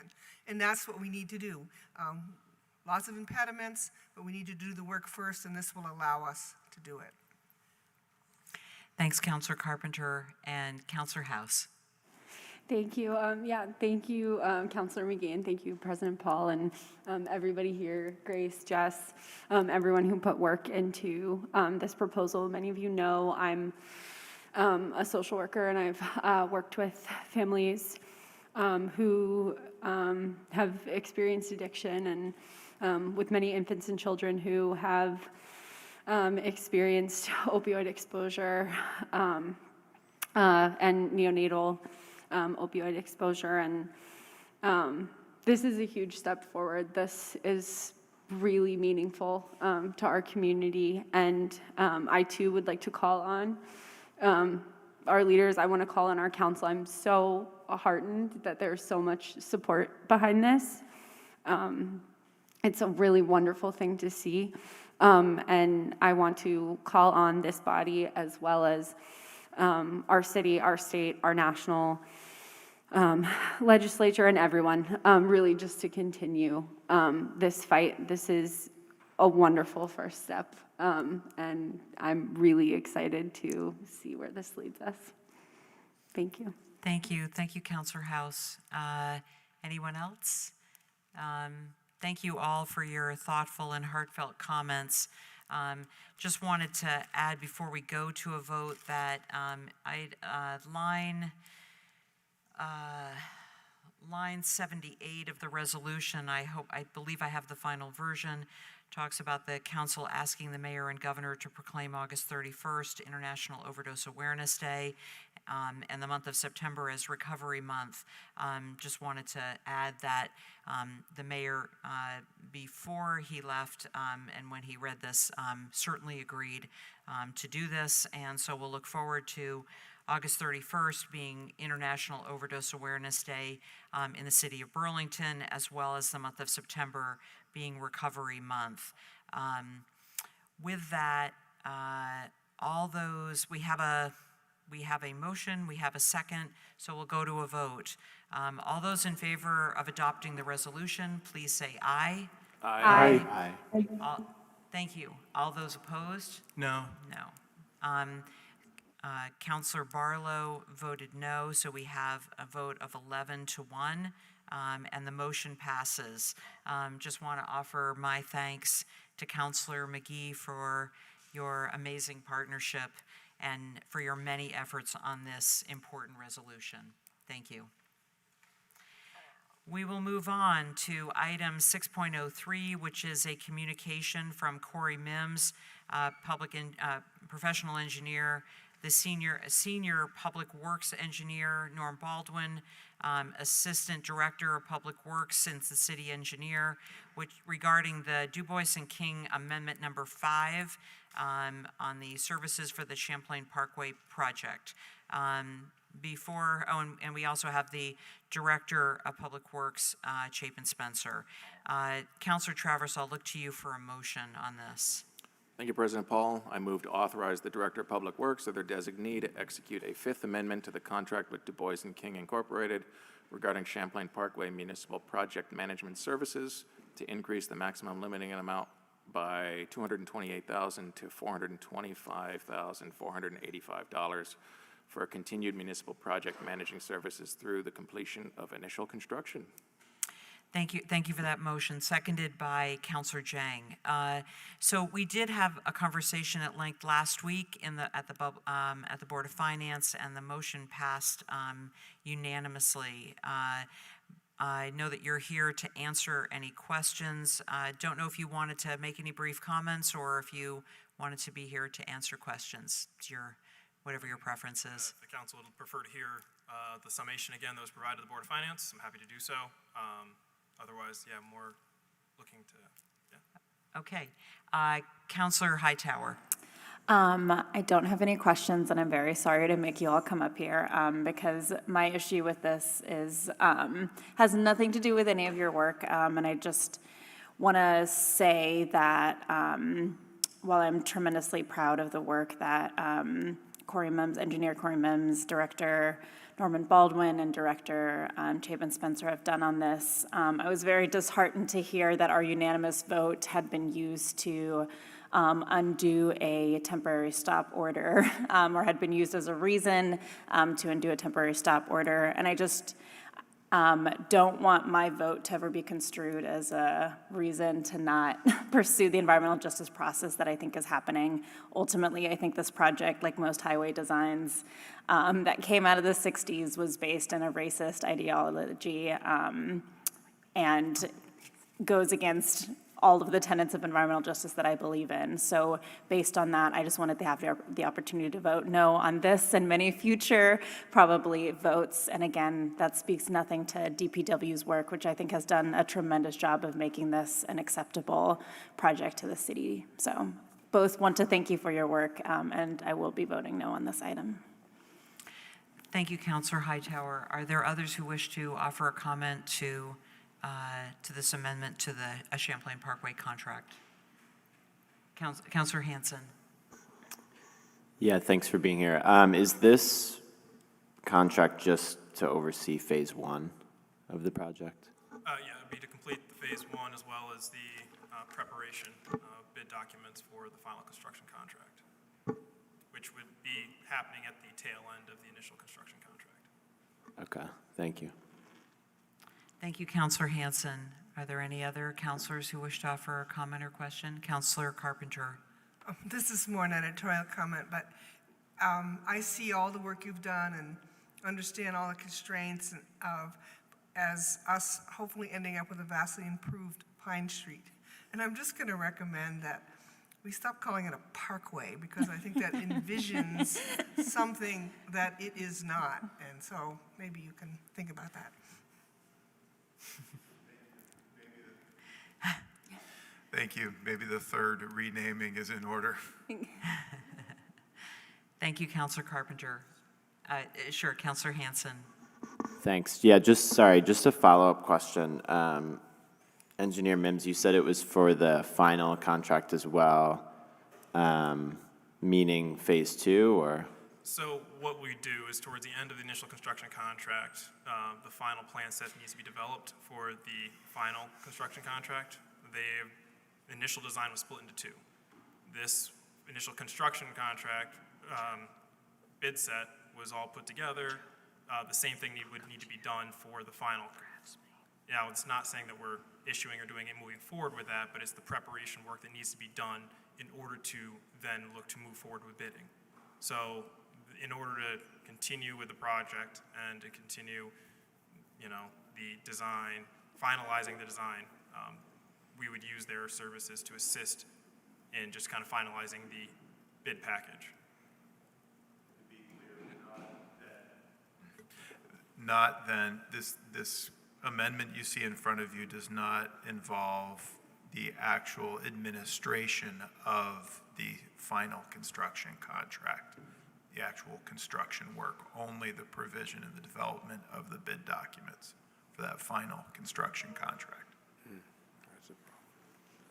Okay, understood. I mean, I will say that does make it does make me somewhat uncomfortable, I guess, because I had understood it to be very much that we wouldn't begin putting resources towards phase 2 at this stage yet, and even that preliminary work is money that we would be spending towards phase 2. So that does concern me. Thanks. I would say that that effort was very small. It's just one of those things that towards the end of the project, of the initial construction project, that work would be commencing. Now, depending upon where the project is at that point as well, would dictate whether or not that work was proceeding. So this would allow for them to assist the city when we get to that juncture. Does not dictate that is what will be moved forward. So. Got it. But we are committing the money for them to do that work, right? It's one of the things that falls within the pool that their current contract was for. Okay. All right. And ultimately, the city council still has the control of the purse for that final construction contract as to whether or not it is let and executed. Yeah, no, and I understand that, and that's helpful clarification, but it still does make me uncomfortable to start putting money, towards that at this stage. But I understand and I appreciate the clarification on that. Thank you. Thanks, Councillor Hanson. Councillor Bergman?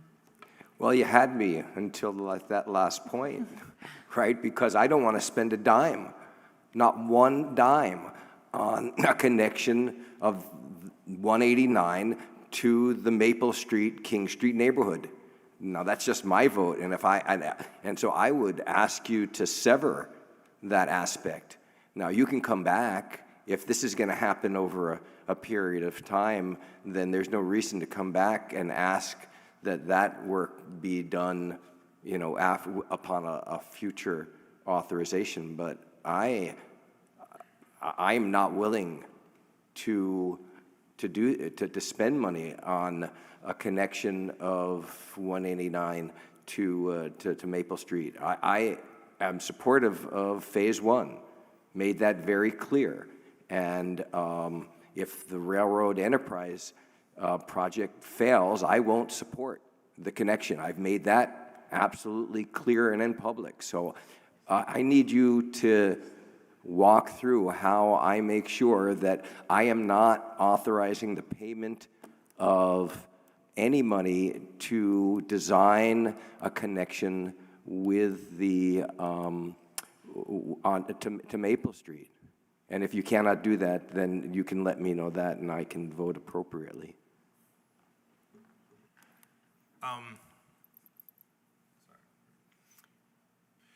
Would you like us to answer that? I'd like you, if you have a response, yes, please. Great. The design work for the Champlain Parkway project has been completed. The preparation of bid documents is really the wrapper text around the around the design work that has been completed. I am open to a scenario if the council deems that you do not want to initiate any sort of packaging of documents, bid documents, then the council could have the purview to pass the resolution tonight with that direction.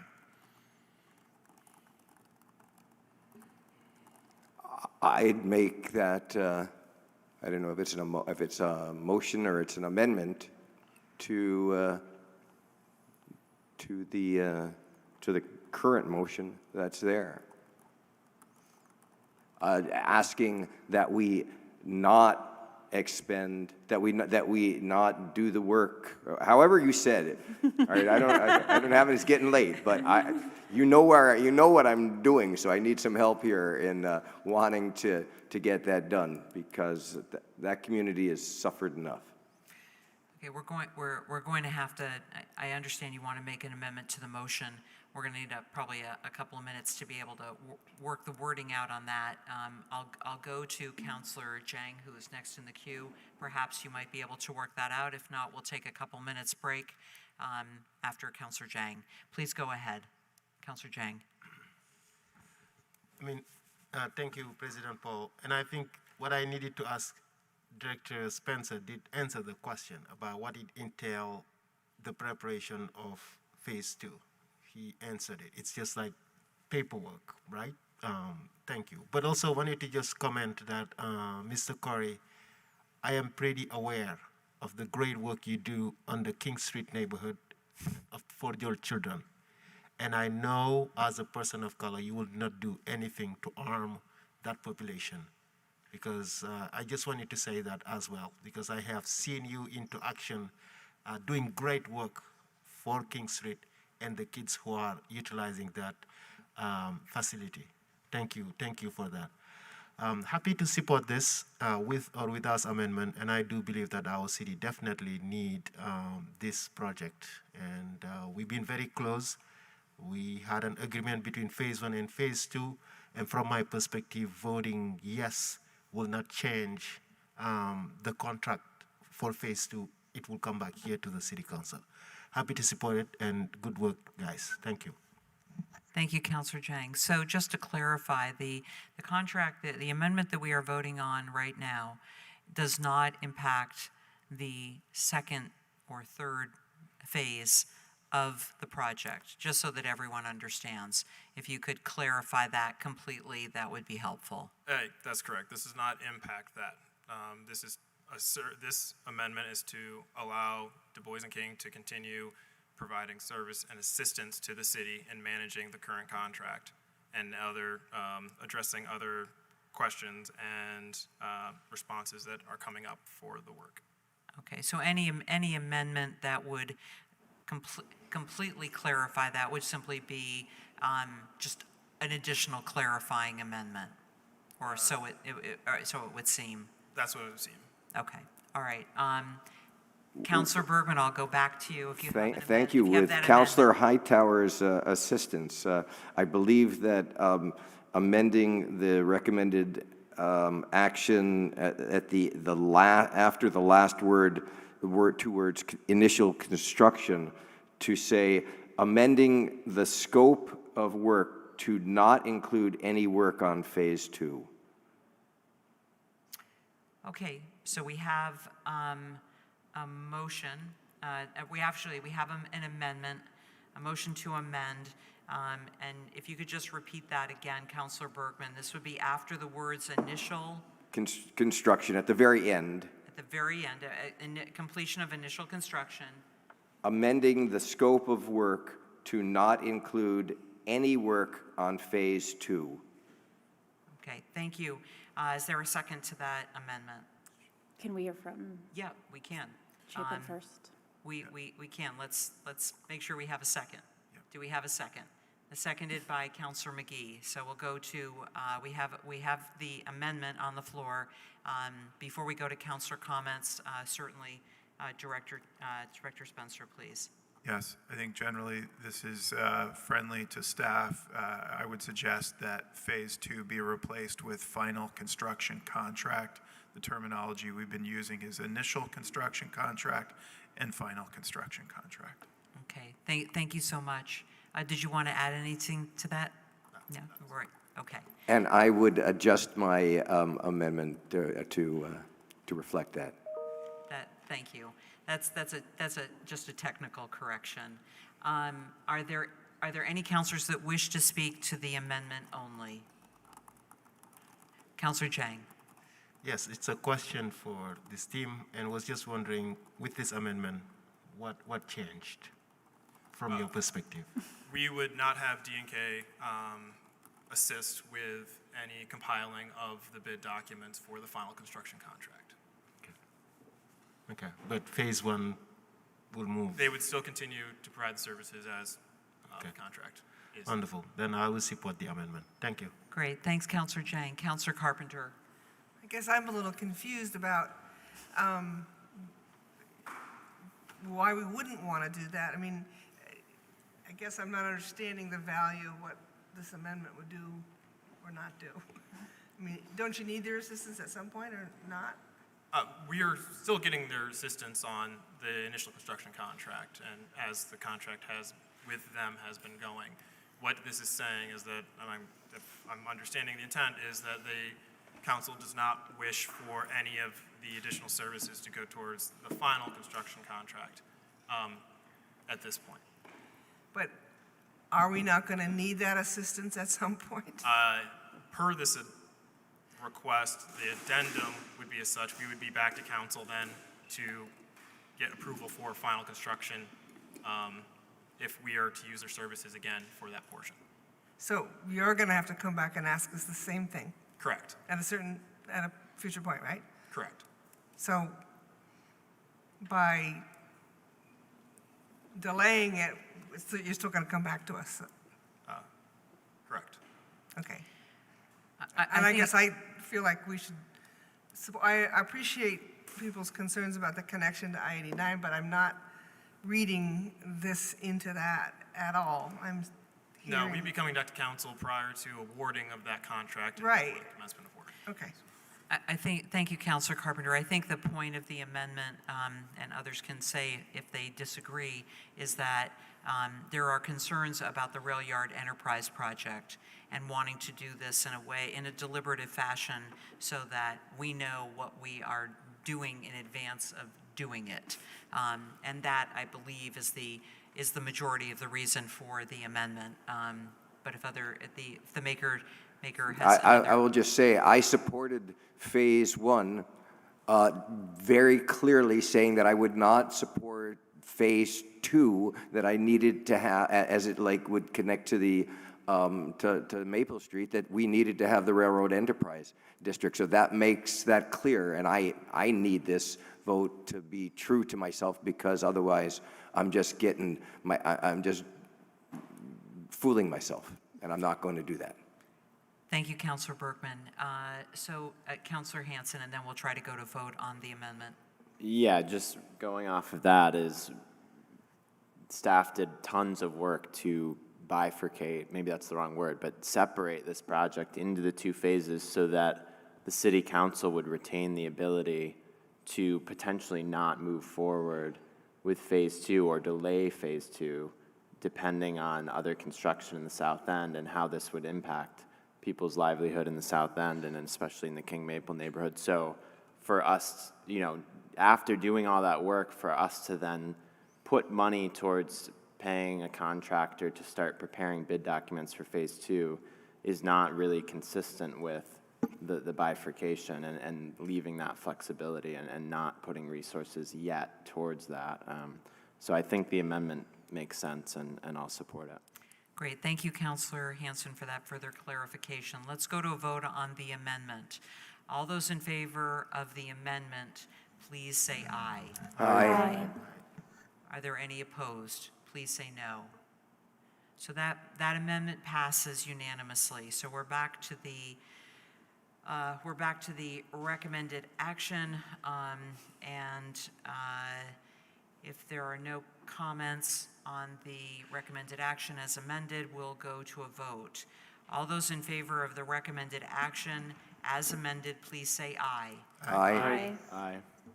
Are there any opposed? Please say no. No. No. So we have an 11-1 vote, and that passes 11-1. Thank you so much for your time. Thanks for being here. Thank you. Thank you. Appreciate it. The next item on our agenda is item 6.04, which is a ratification of the tentative agreement and authorization to execute a collective bargaining agreement between the City of Burlington and AFSCME, and this would cover the period July 1, 2022 to June 30 of 2026. Councilor McGee is a member of the Board of Finance. I will come to you for a motion on the resolution. Thank you, President Paul. I would move that we waive the reading and adopt the resolution and do not need the floor back after a second. Okay, and seconded by Councilor Jang. You wanted the floor back, Councilor McGee? No, I wasn't sure. So the floor is open for any comments or questions from the council. And then after that, if there are any comments from the bargaining team or the CAO who wish to speak to this, we'll come to you. Are there any councilors who wish to speak to this? Councilor Carpenter. I just want to thank AFSCME and the bargaining team and getting us to yes. And as chair of the HR committee, they've been very cooperative to work with, and I'm pleased that we can vote on this tonight. Thank you, Councilor Carpenter. I do see the representative from AFSCME. If you'd like to offer any comments, we'd be happy to hear them. Thank you for being here, Damien. Yeah, thanks. Didn't think it would be this long. Seems to always go that way now. This is probably one of the best contracts I've ever seen, working on 3 of them over the last decade. I believe that your employees, we had 98% of the vote that came through. We had a big turnout at the airport, DPW. A lot of the employees came out, but we really worked pretty hard with Catherine and Karen and Justin. I'm sorry to see him go. He was a really big asset to the city as well. I really enjoyed working with the attorney, Mr. St. James. The biggest part of the contract that I saw in this was an idea that I had, and I brought it to some of the city councilors, they may not remember it or not, was the FML leave. I believe that this is a big part that will be added into the CBA for Vermont, and I really feel that it will carry forward possibly nationwide at some point in time, so I think it's a really big step for the city of Burlington to have been a part of this. My first thought on the FMLA was asking the city to expand it because it had probably been around since the last 35 years that it was 12 weeks. So asking the city to expand it to 24, but let alone them adding to the point of paying it, so that way it didn't take away from people's vacation time or sick time, especially if they had to take care of somebody that was elderly, or if it was one of their children, or one of their spouses. So this is a really big deal. So I really implore the city council and Catherine. So I really didn't think the idea would catch weight, but I really implore the mayor's office and everybody on this, because this is a really big step, in my opinion, in history, that will go through Vermont and hopefully go to Montpelier through legislation and change history. So I really think it will help out a lot of families on that. The increases that you guys have given for AFSCME and Burlington Electric and the fire department are just absolutely unbelievable. These last 4 years, for the people that will be able to retire for their comfort of living, will be able to do a little bit more on their pensions when they're going to leave. And I think that by adding these increases in through the mayor's office and with the city council's approval, that these individuals may stay, the next 4 years and not leave, which will help the workforce on attrition. So you'll be keeping a lot of the skill set of the individuals that are there to retain it, to carry over for new staffing that are there. So I really commend the city on their acts of negotiating and being able that I got to spend 24 hours and 2 days to try to get it ratified and all the areas that were there. I really appreciate your work on this, and I really think that this is really going to be a good asset in the 4 years of this contract, especially with the FMLA. So I do thank you very, very much. Well, Damien, we know that you have a good drive ahead of you to get home in the evenings, and are so glad that you stayed so that you could share the support with us. It's very valuable. Don't know if there are counselors who wish to offer comments on the AFSCME contract or the resolution that's before us. Councilor Hanson. Yeah, just thank you, Damien, for all your work on this, and thanks to all the city workers and the administration for working together on this and coming to such a great place. I'm excited to support it. Well, you keep us working. So, I mean, there are a lot of employees that really put a lot of dedication into working hard for the city, especially during snow season, as you know, and short of staff that we've had been to keeping those roads clear. But I really think that you guys done really a good solid to the employees on this contract. So I'm not sure what the other unions will say, but on behalf of AFSCME, I really appreciate all the work that you guys have done on this. So I thank you very much. Thank you. Somebody else has anything for me? Well, we'll find out. Are there other counselors that have comments or questions or that they'd like to share? Does not appear to be the case. Catherine, do you have anything that you'd like to offer as well? Nope, just a last thank you to Damien and all of the AFSCME members. It was a very collaborative negotiation, and the administration is also very excited about rolling out this contract. So thanks to everyone involved. Thank you, CAO Shad. Seeing no other comments, we have a motion and a second, so we'll go to a vote. All those in favor of the ratification of the tentative agreement and authorization to execute a collective bargaining agreement between the City of Burlington and our AFSCME employees for July 1, 2022 to June 30, 2026, please say aye. Aye. Any opposed, please say no. Happy to say the motion passes unanimously. Thank you again to the entire team, the the AFSCME team, the city team, for their bargaining efforts resulting in this 4-year agreement. Well, thank you, councilors, and I thank you, the administration. You guys have a good night. Thank you. Thanks, Damien, for being here. So that will move us on to, at the end of our agenda was item 6.09. That is simply because when we amend our agenda, we can't add to it. We have to add at the end. So we will go to agenda item 6.045, which is a resolution, the ratification of the tentative agreement and authorization to execute a collective bargaining agreement between the City of Burlington and POP, the BPOA number 021 for July 1, 2022 to June 30 of 2025. And for a motion, I will go to Councilor Bergman. I would move to postpone to the next city council meeting. A motion has been made to postpone this item to the next city council meeting. Is there a second? Seconded by Councilor McGee. A motion to postpone, I believe, to our parliamentarian is debatable. Is that correct?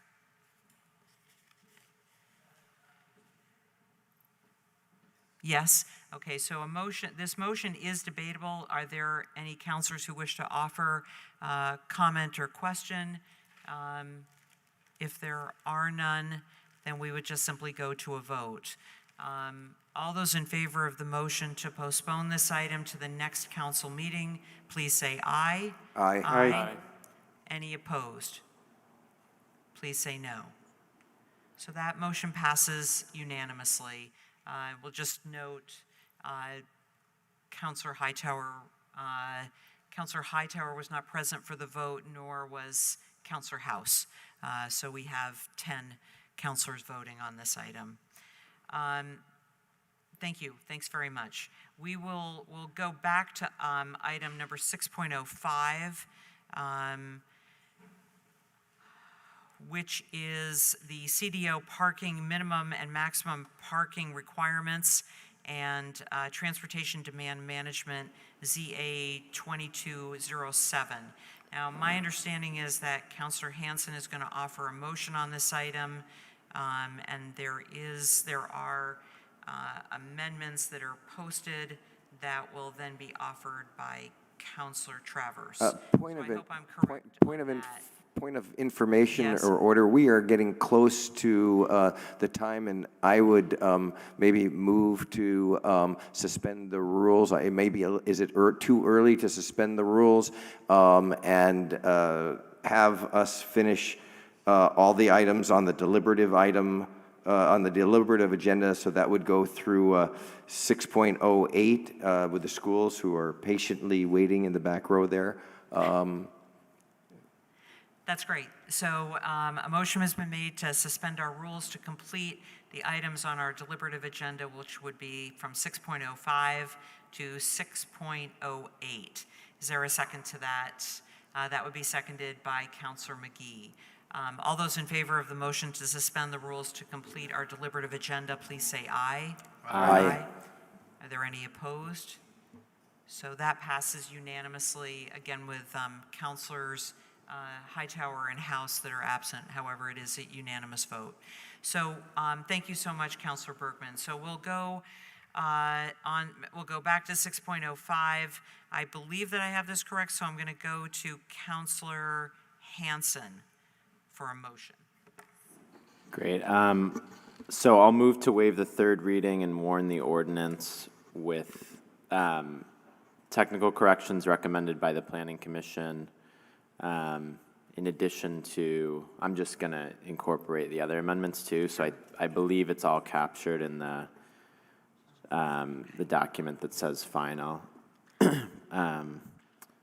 and for public hearing. Okay. If that's not clear enough, I can clarify. Thank you so much. Can we just get a second to that motion? Seconded by. Point of clarification. Yes. I believe the document that Councilor Hansen is seeking to move is actually the document labeled PC recommendations that has some highlighted changes from that, which is labeled final. Oh, got it. Okay, I'm glad I was unsure of that. So I'll move that, which does incorporate those additional changes. Ordinance, I'm just going to read the title. Ordinance, Councilor Hanson, ZA 2207, CDO, Article 4 and 8, min and max parking, 7, 8, 22, PC recommendations, PDF. So I'm moving that, and moving to waive the third reading, warn the ordinance as laid out in that document for public hearing. Thank you. So is there a second to that motion? That is Second. seconded by Counselor Travers. Before I come back to you, Counselor Hanson, we're going to take a 5-minute break, and we will be back in 5 minutes.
resume our meeting.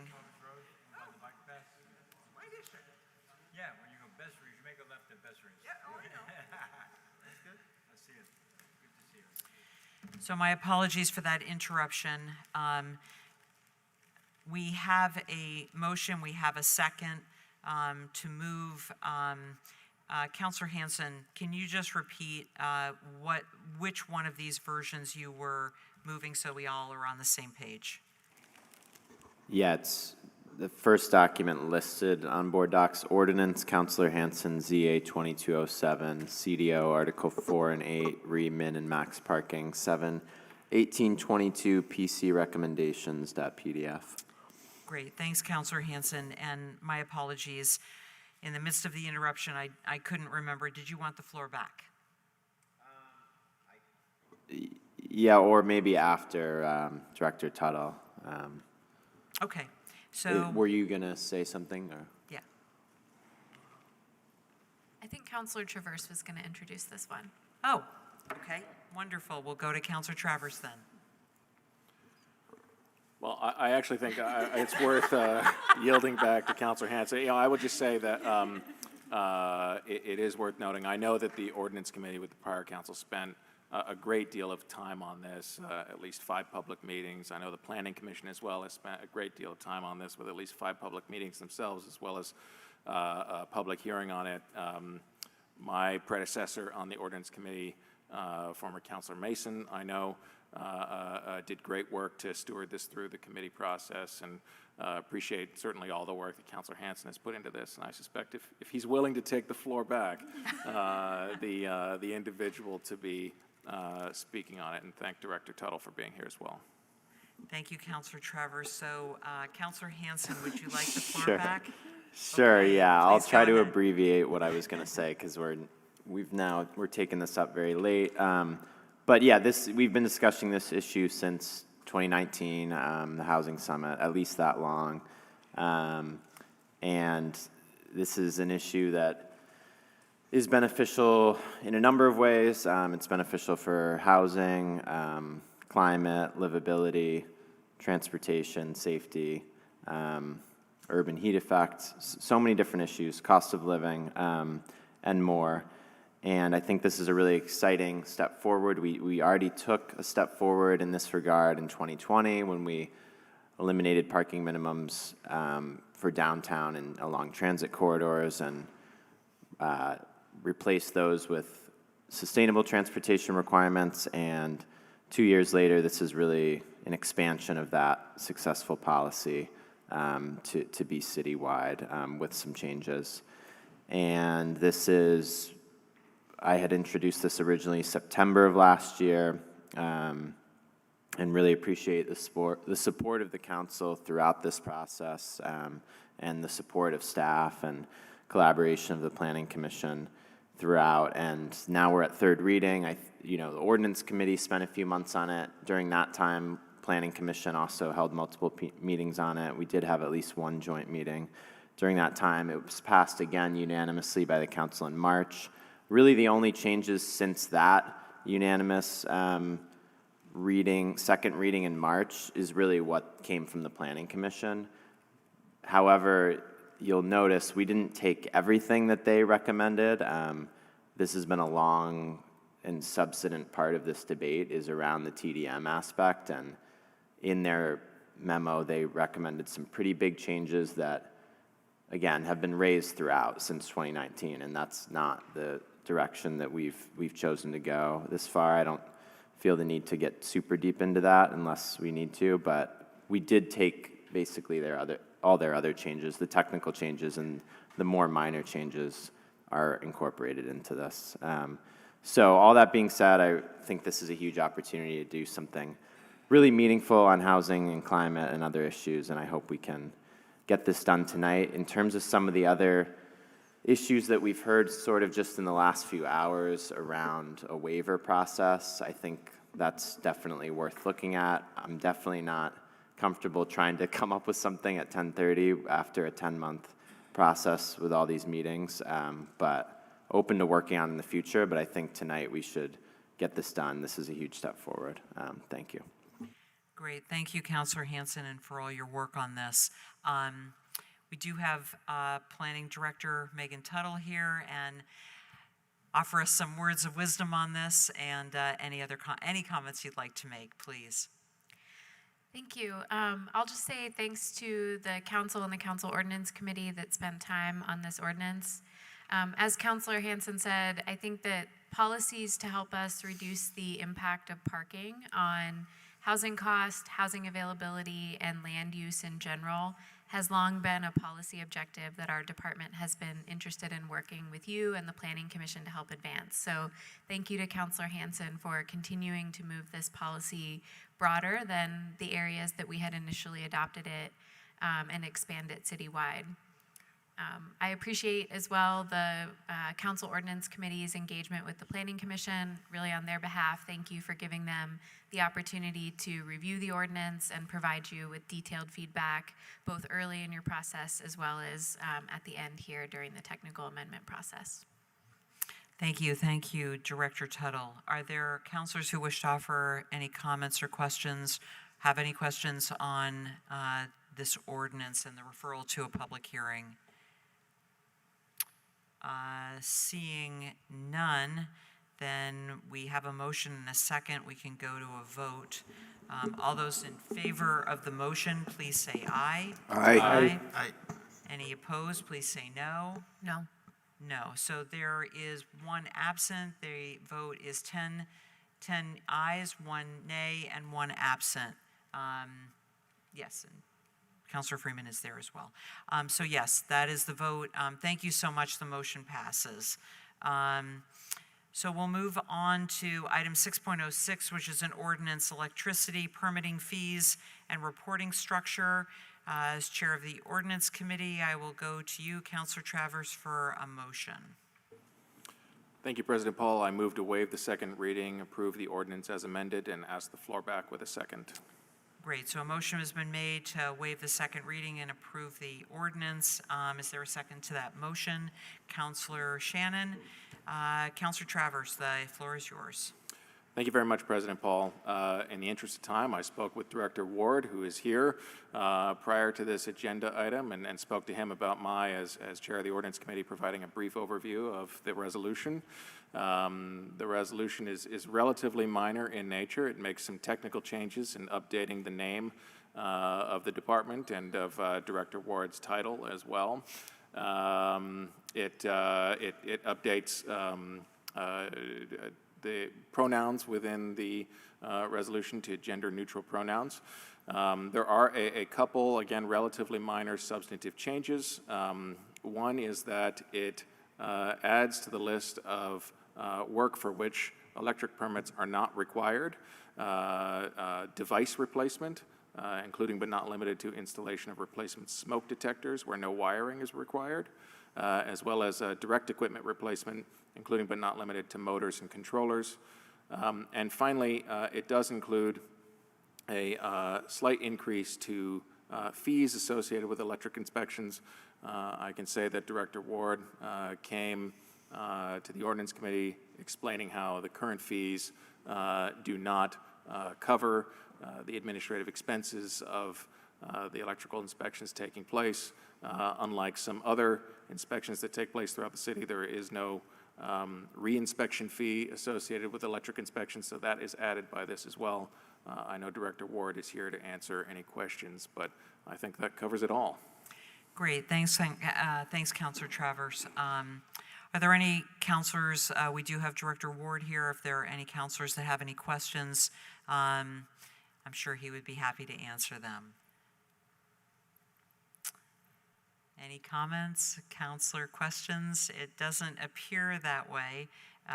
So seeing no comments, we have a motion and a second, and we can go to a vote. All those in favor of the motion to waive the second reading and adopt the ordinance, please say aye. Aye. Aye. Are there any opposed? Please say no. The motion passes unanimously, and that will be 11-0. So wonderful. We have passed that unanimously, which leaves us with just two more items on our deliberative agenda The first being item 6.07, which is a communication from Darren Springer, General Manager, Burlington Electric, Chris Burns, Director of Energy Services, and Jen Green, Director of Sustainability and Workforce Development at Burlington Electric. Bill Ward, our Director of Permitting and Inspections, Patty Weeman, the Housing Division Manager, and this is an initial progress report on thermal energy, the charter change work, and then the City Council resolution that we passed just a few months ago relating to decarbonizing all buildings in Burlington by 2030.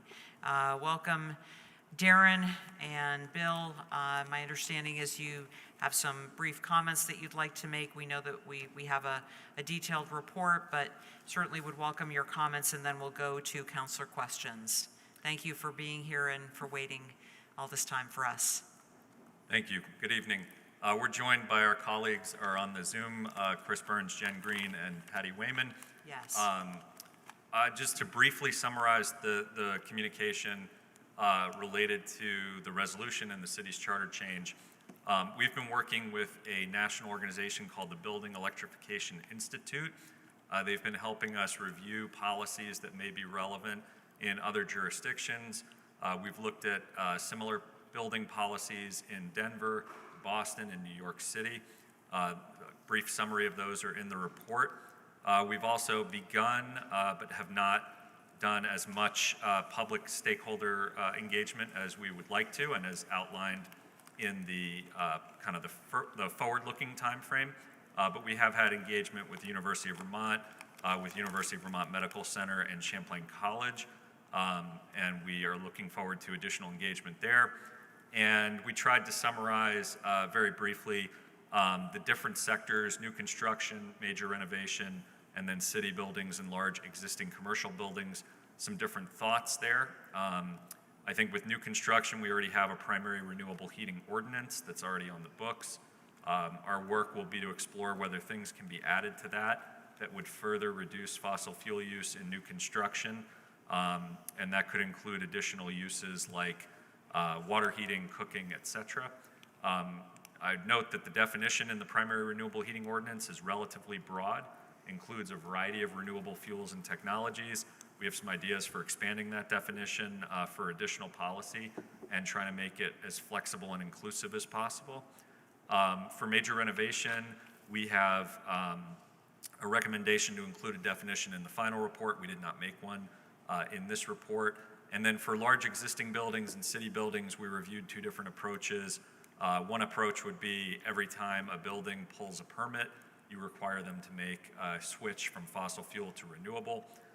That is part of the policy, I think, in Denver, but is not something that offers as much flexibility as the other approach that's being taken in some other jurisdictions, which is a performance standard, where you would say to a building, we want you to reduce X amount of fossil fuel by X date.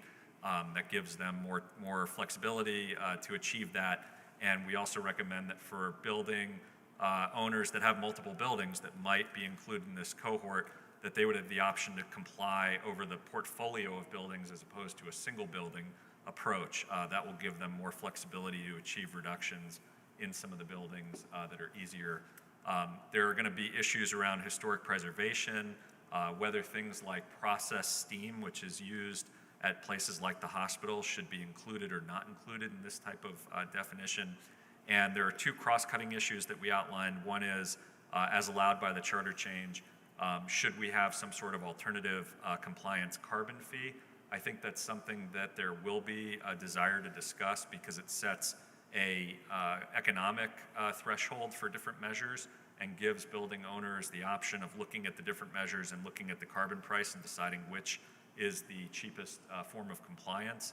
We also note that given the advisory question, item 7 on the town meeting day ballot from 2021, that desired to have the benefits of this policy flow to disadvantaged Burlingtonians, that may be an opportunity to fee proceeds, if there is an alternative compliance carbon fee, to dedicate a portion of those funds to projects that might benefit the communities that were named in ballot item 7. And then lastly, making sure that, as we did with the rental weatherization standards, all of the BED incentives and other incentives can continue to be available for these buildings, and that they're not precluded from accessing those will be critical. And given it's only been 2 months, we did lay out a additional several months time frame, including a public forum, additional policy research, engagement with the NPAs, and then trying to have a final report to the council at the end of October, with the idea that if there is an alternative compliance carbon fee proposed, that has to go back to voters, likely I would assume on town meeting day in 2023 per the charter change. So we hope that that time frame gives us the opportunity to do that if that is proposed.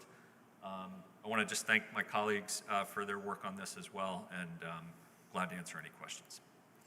Great, thanks very much, Darren, and thank you also for acknowledging that we have not only in addition to you and to Bill, we also have Jen Green and Chris Burns from Burlington Electric, and Patty Weeman, the housing division manager. Were there anything that any of the four of you wanted to add to this in addition to what Darren has offered? Just say Darren's a hard act to follow, and I'll just leave it at that. Yes, it was an excellent summary of where we are, and the report was terrific. Really laid things out in a very easy to understand format. Were there any counselors Counselor Hanson?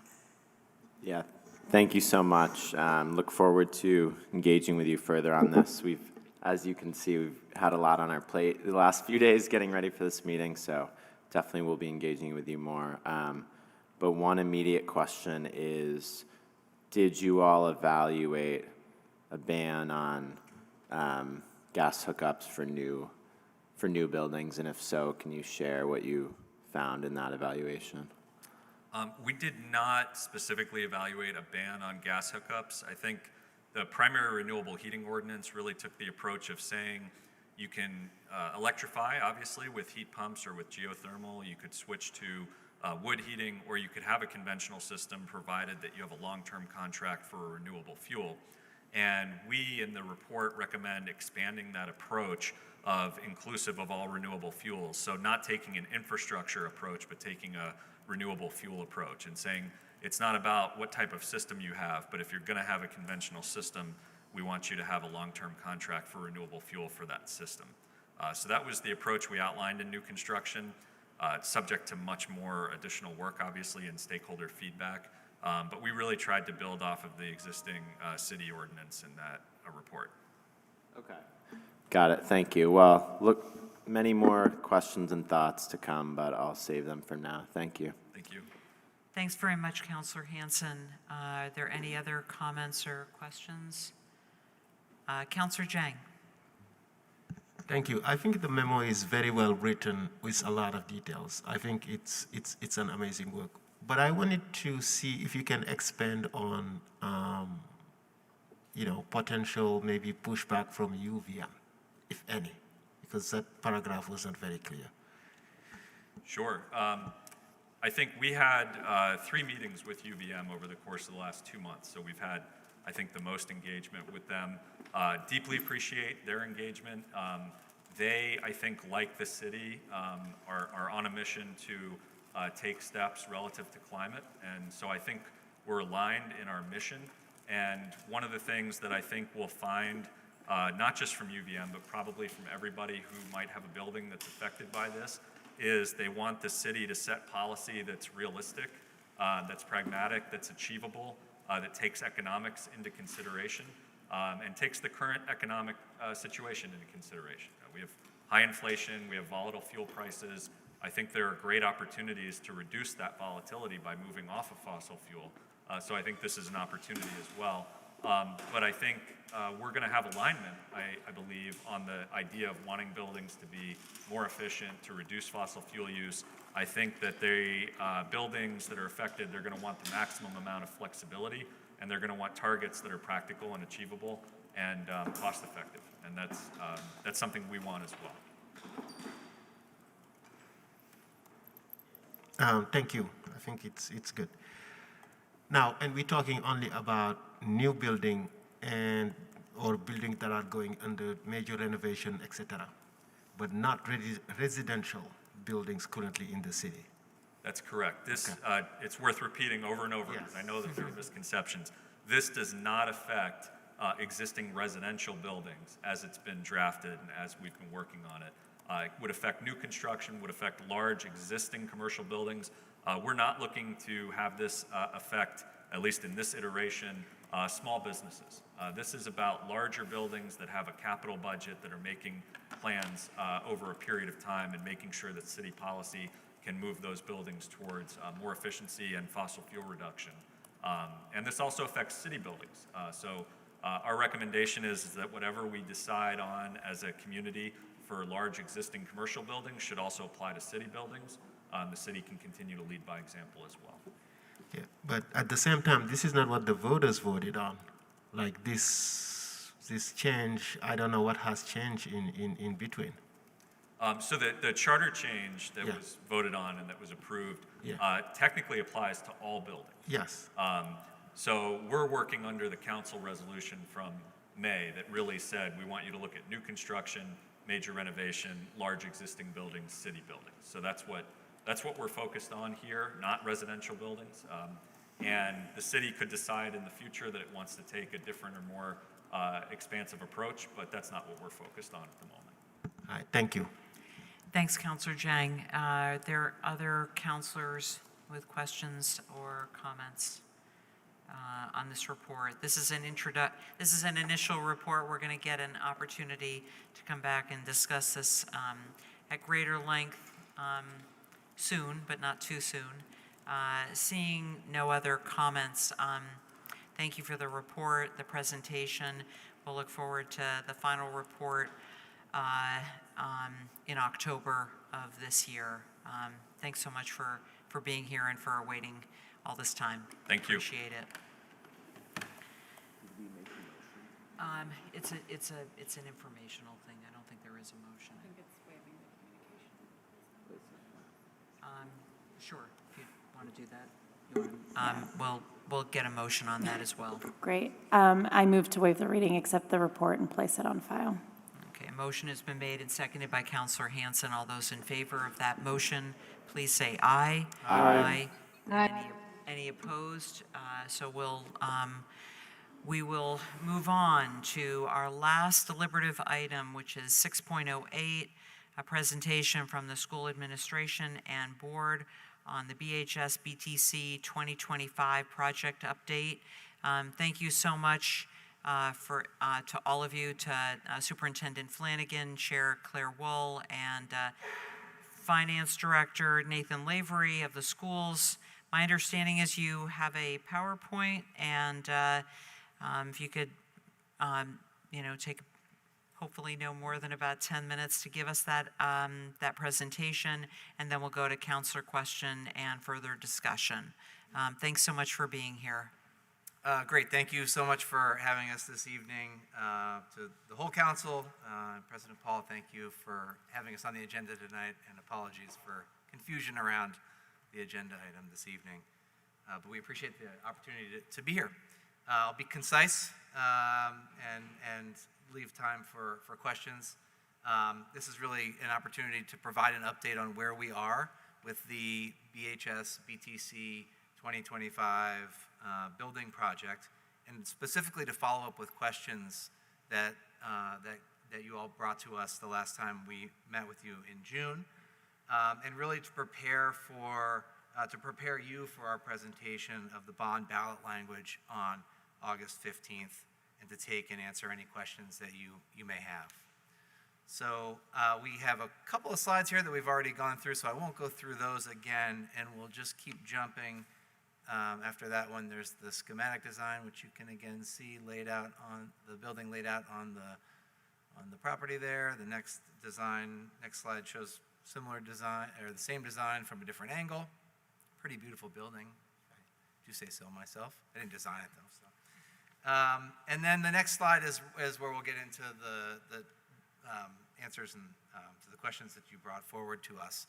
And the first question is about, and following up to the last presentation, on the building and energy efficiency. So a question came to us about will the building be net zero? And I just wanted to make sure that you all understand that we take this question very seriously, and the importance of energy efficiency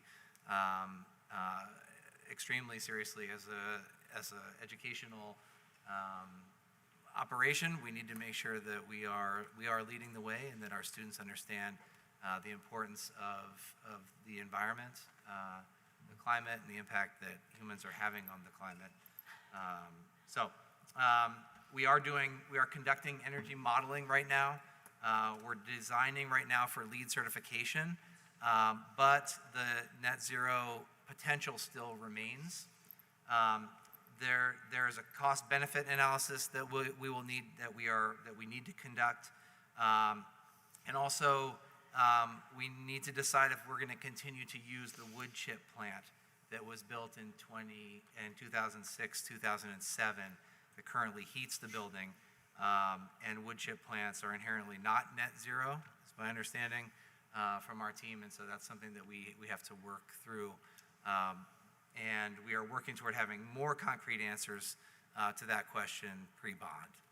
So we're ready to talk more about that if you'd like, but are also deeply investigating this, and we'll make sure that we have more specific answers to that as we move forward.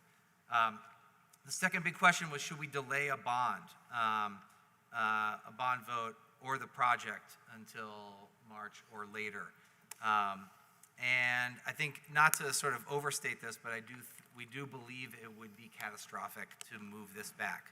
We currently do not have a lease to a building beyond 2025. We have 1,000 students going to school every day that would not have the certainty of a building, and we're currently in a temporary space that is not a long-term solution for our students. And the biggest concern that I have is that students who have been historically marginalized by our systems are at most risk for being further marginalized through the delay of a building. So I'll leave it at that.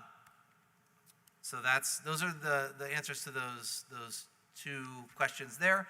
The next slide goes through two more questions, and those are all the questions. Those are all the questions and answers.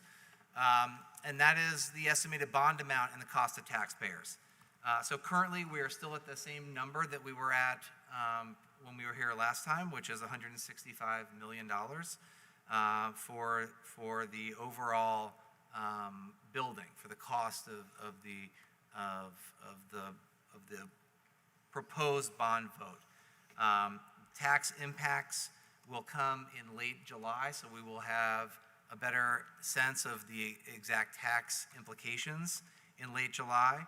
And we are aggressively and actively fundraising, and we'll be able to continue to fundraise after the vote, because the funds that we are seeking, many of the funds that we're seeking, are coming through from federal programs that we can apply to. And we've already applied to a couple. I mentioned those last time. So that will continue.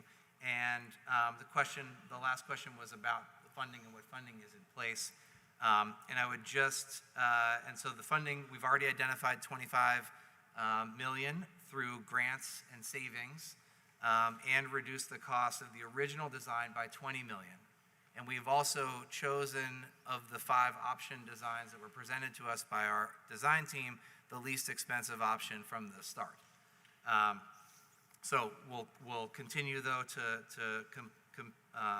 complete, or we are completing, we're sort of in the end process of doing the state and federal research, and we have identified funding sources to go after, and we are going after those now, working in collaboration with Senators Leahy, Sanders, and Representative Welch in that work, and also partnering with the Burlington Student Foundation so that we can launch fundraising efforts to private fundraising, and that we have a mechanism to be able to bring those funding streams toward this project.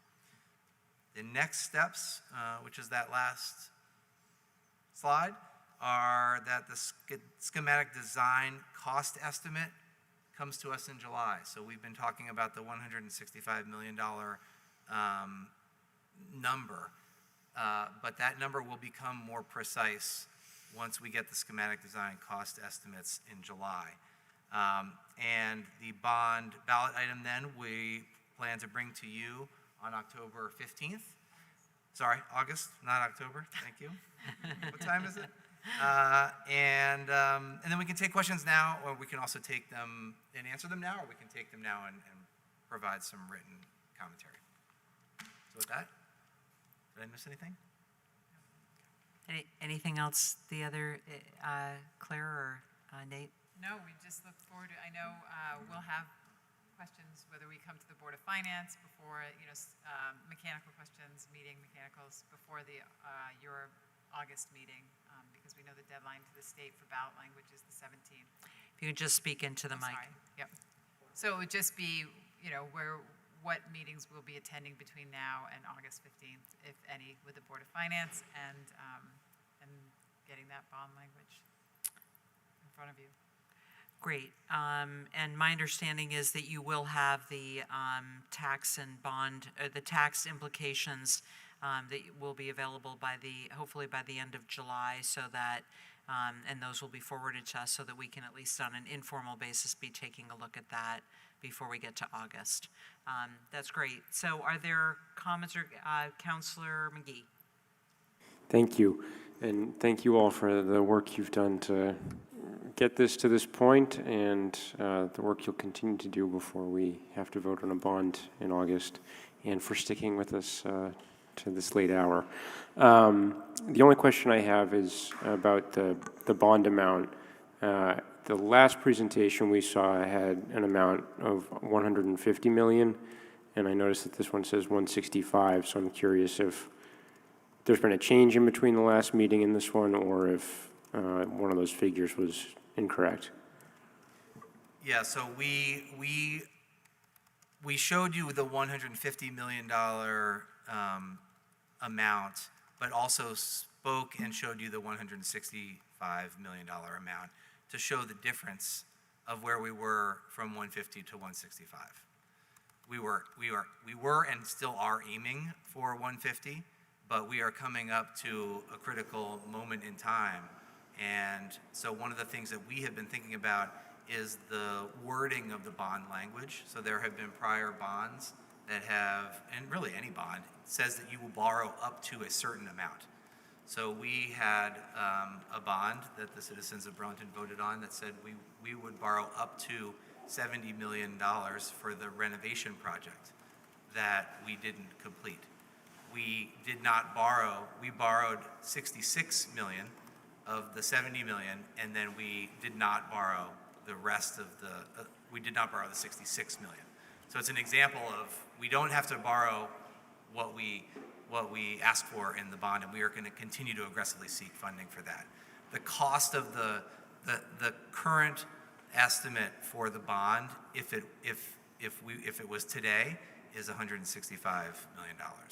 And so that's where we're modeling what the impact of that $165 million will be on taxpayers and the tax implications. And our team is working on that. But it's important to note, because I've heard that there's some question about cost of the building. The cost of the building is pretty strictly based on the square footage at this point.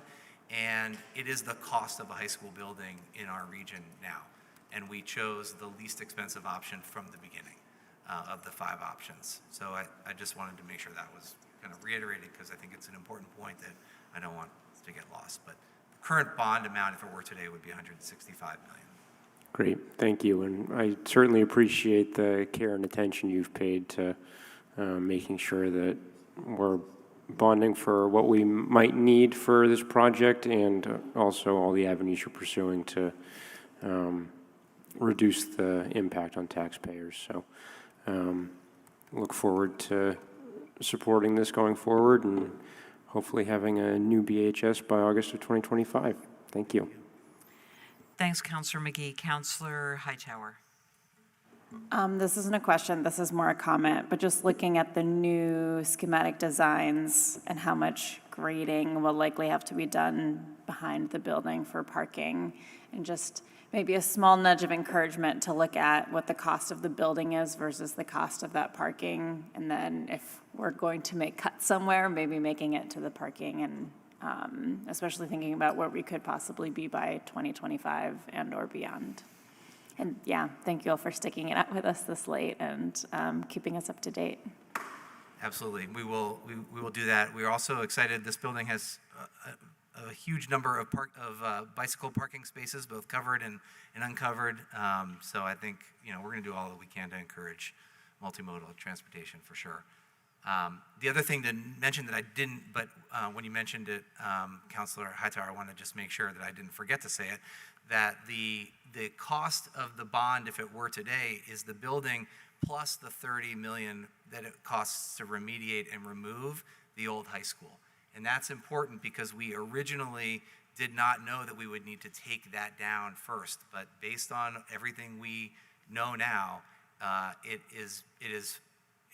we need to take it down first before, so that we can build when that site has been remediated and removed. So that's a piece of the cost of the building that I wanted to make sure was clear.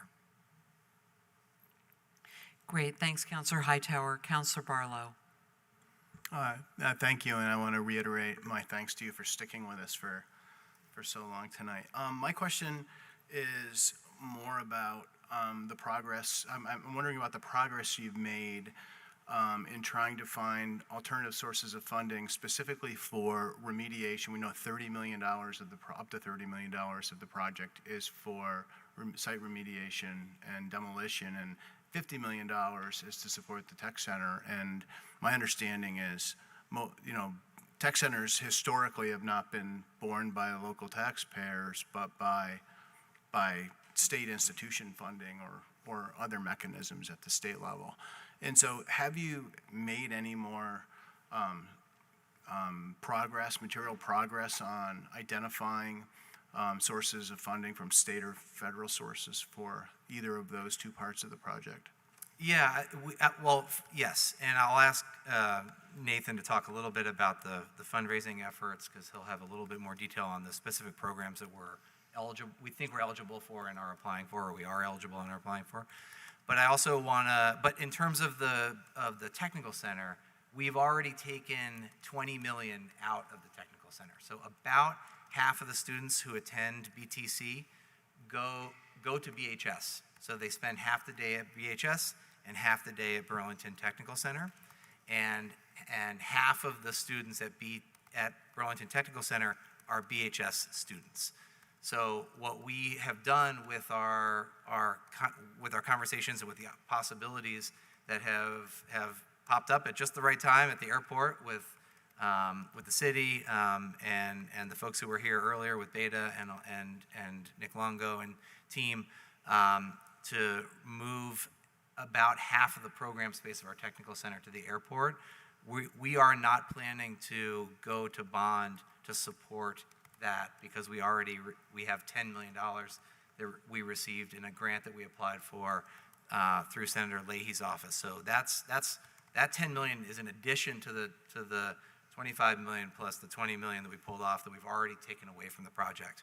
So I'd say we've put significant effort toward reducing the overall cost of the building already, and we're going to continue to do that through specific fundraising that relates to the federal and state kind of programs, and some private fundraising. So Nate can talk a little bit about that. Sorry, go ahead. Sure. So with respect specifically to PCB remediation and kind of how we dispose of the buildings, we've got a couple opportunities there. There's significant money in the state budget put toward dealing with PCBs in schools. It's not all for Burlington, obviously.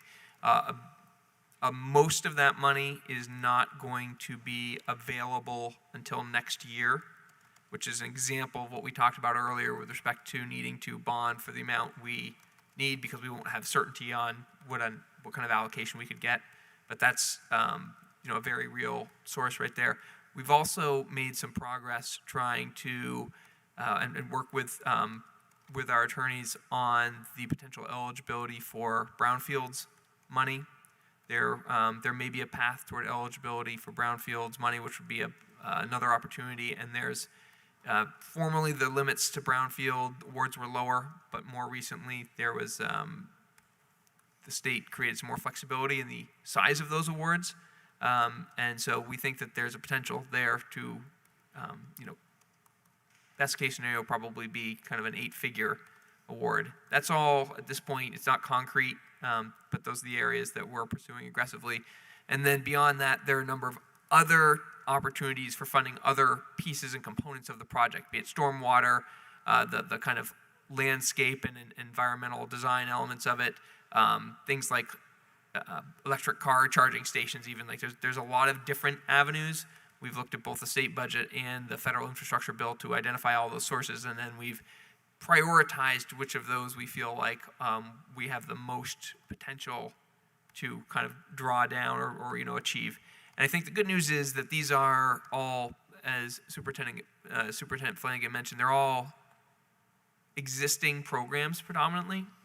So we know that even should we successfully pass a bond, that doesn't change our eligibility for these programs, meaning that we could still draw down at least as much money as we would need to reduce our borrowing to $150 million, and perhaps even below that amount. We won't necessarily know that by the time we go to voters, but the potential will remain even after the bond vote. Thanks. Thanks, Councilor Barlow. Are there any other comments or questions? Councilor Travers. Thank you, President Paul. Councilor Barlow asked one question that I had. I echo the comments made, appreciating your being with us late this evening. Mindful of the fact that this is our last meeting before our meeting on August 15th, when we'll be voting on a bond. So thank you for taking time with the questions.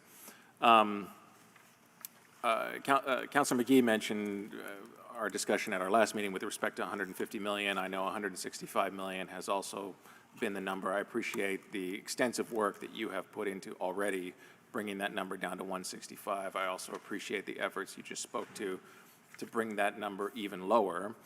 I suppose to a certain extent, though, I am holding my breath, as I suspect you may be as well, with respect to estimates to come at the end of this month regarding the schematic design cost. And I'm just wondering if you can speak. I know we've been speaking quite a bit to each other, and I know that those who are involved in the schematic design have been tuned into these meetings as well. But I'm wondering if you could speak to the extent that you've stressed with those coming up with these cost estimates, the discussions that we're having, the city's bonding capacity, and the need to our interest in keeping it as low as possible. Yeah, I mean, I appreciate you bringing that up. We've certainly stressed the importance, and they're very aware, having been here through the last meeting and just knowing that this is an important part of the puzzle, right? That we make sure that we are really mindful of the impact of this building on the taxpayers of Burlington. So that's something that everyone is keenly aware of. But as you mentioned, it also, in some ways, is out of our hands when it comes to the costing of the schematic after we get the schematic design cost estimates. So I don't know if you want to talk at all to the the kind of a clarifying element. So I think what specifically we're talking about is kind of the design elements, right, and making sure that our design team understands the need to kind of produce a cost-effective design, which I think they are aware of. They've been working with us, obviously, to maintain that. There's going to be opportunities in the future as well to make design decisions that would reduce the cost, albeit potentially in ways that will force us to grapple with difficult choices. But that is separate from the cost estimating process, just to be clear to folks. That's being done by an independent third party. So they're kind of looking at saying, we don't care what you want to build. Our job is just to give you a good faith estimate of what that building would cost if you went out to bond for it, or sorry, if you went out to bid for it, right? And so just want to make sure that's clear. Like there's a design team that kind of works with us on building the building, and we can make choices, reduce square footage, add components, whatever, that'll impact price. And then there's cost estimating, which is done by a separate group, not being done by our design team, so that we get a kind of neutrals view on that. The last thing we would want to do is successfully pass a bond that turns out to be insufficient to deliver the building that we have advertised during the voting process. So we look forward to those numbers, but as you noted, I think we're also holding our breath because we know that there are a lot of pressures, and most of the pressures are in the wrong direction right now. Thanks. Thanks, Councillor Travers, for that question. Councillor Hanson. Great, thanks. I just want to second Councillor Hightower's push for looking more deeply at reducing parking as a cost-saving mechanism and a sustainability measure.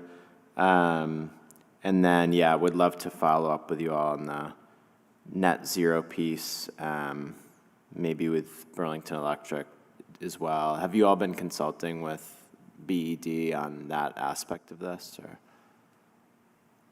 We haven't had extensive consultations with BED yet. We're completing the energy modeling, which I think is the kind of preliminary step, so that then they can work with us to figure out what it would take to get there, both in terms of technical elements of the building and cost. Okay, great. Yeah, I would love to discuss further, because I'm a little confused about this, what I'm seeing in here with wood chip plants, because at least under the ordinance that requires new buildings to have primary heating that's renewable, I believe wood chips are allowed under that. Maybe you all don't consider them net zero. Maybe that's a different conversation, but yeah, anyways, we can talk about it offline. Thanks. Yeah, and we're happy, if anyone has individual questions, we're happy to talk, and then this is an area where we do know we need to get you more material too. Great, thanks, Councillor Hanson. Are there any other questions or comments from councillors? Councillor Zhang. Thank you, President Paul. And you don't need to answer me right now, but I wanted to circle back around the fundraising. Yeah, I think it is there is no details presented yet. Is it going to be a position? What's the goal that you're trying to reach? What are the elements of the fundraising? I mean, you talked a little bit about Sanders, Patrick, Peter Welsh, that's it. But where else? Or how does it work? Do you have a team looking into that? I think that's important as part of selling the bond too. It will be important to start right now. Yeah. So I won't take that. I won't go into too much detail, except to say that we have hired a consultant who helped us gain the people waiting formula victory that is going to help our schools and our taxpayers. And so we're continuing to work with Leonine Public Affairs, who's helping with the state and federal fundraising.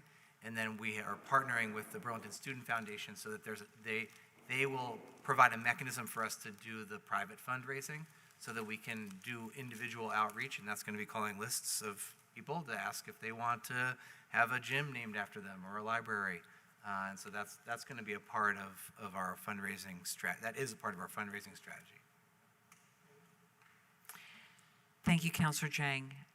Any other councillors who have questions, or Councillor Carpenter? I think I said this last meeting. I just want to repeat that I hope you can, as we get closer to the vote, have developed a portal where taxpayers can figure out how the homestead credit affects them. It's so important, and it's underestimated. I mean, taxpayers don't understand. I mean, they understand it when they get it, of course. But it's another translation, and the state has it in a global way, and if you can get somebody with a creative mind to figure out, that would be very helpful. Great, thank you very much, Councillor Carpenter. I remember that comment from last, and saying it twice just means it's incredibly important. And I think something that's shared by all of us, to just give that level of transparency to our taxpayers. If there's no other comments, then we will, doesn't appear as though there is a recommended action, so I guess what that means is that we'll close this informational item, and thank you very much. We will look forward to seeing you at our council meeting in August, and please do communicate with us in between. Any information that you have and you can share with us would be greatly appreciated. The more time we have, the better. And thank you as well for staying until this hour. Greatly appreciate it. Yes, you'll be hearing from us over the next 4 weeks before the Wonderful. August 15th. We have a lot of materials to send. That's great. Thank you again. So that completes our deliberative agenda, and as per our vote to suspend our rules, that completes our meeting. So I will take a motion to adjourn. A motion made by Councilor Bergman and seconded by Councilor McGee. All those in favor of the motion to adjourn, please say aye. Aye. Aye. I assume no one is opposed. We will end our meeting at 11:25. Thank you so much for joining us this evening.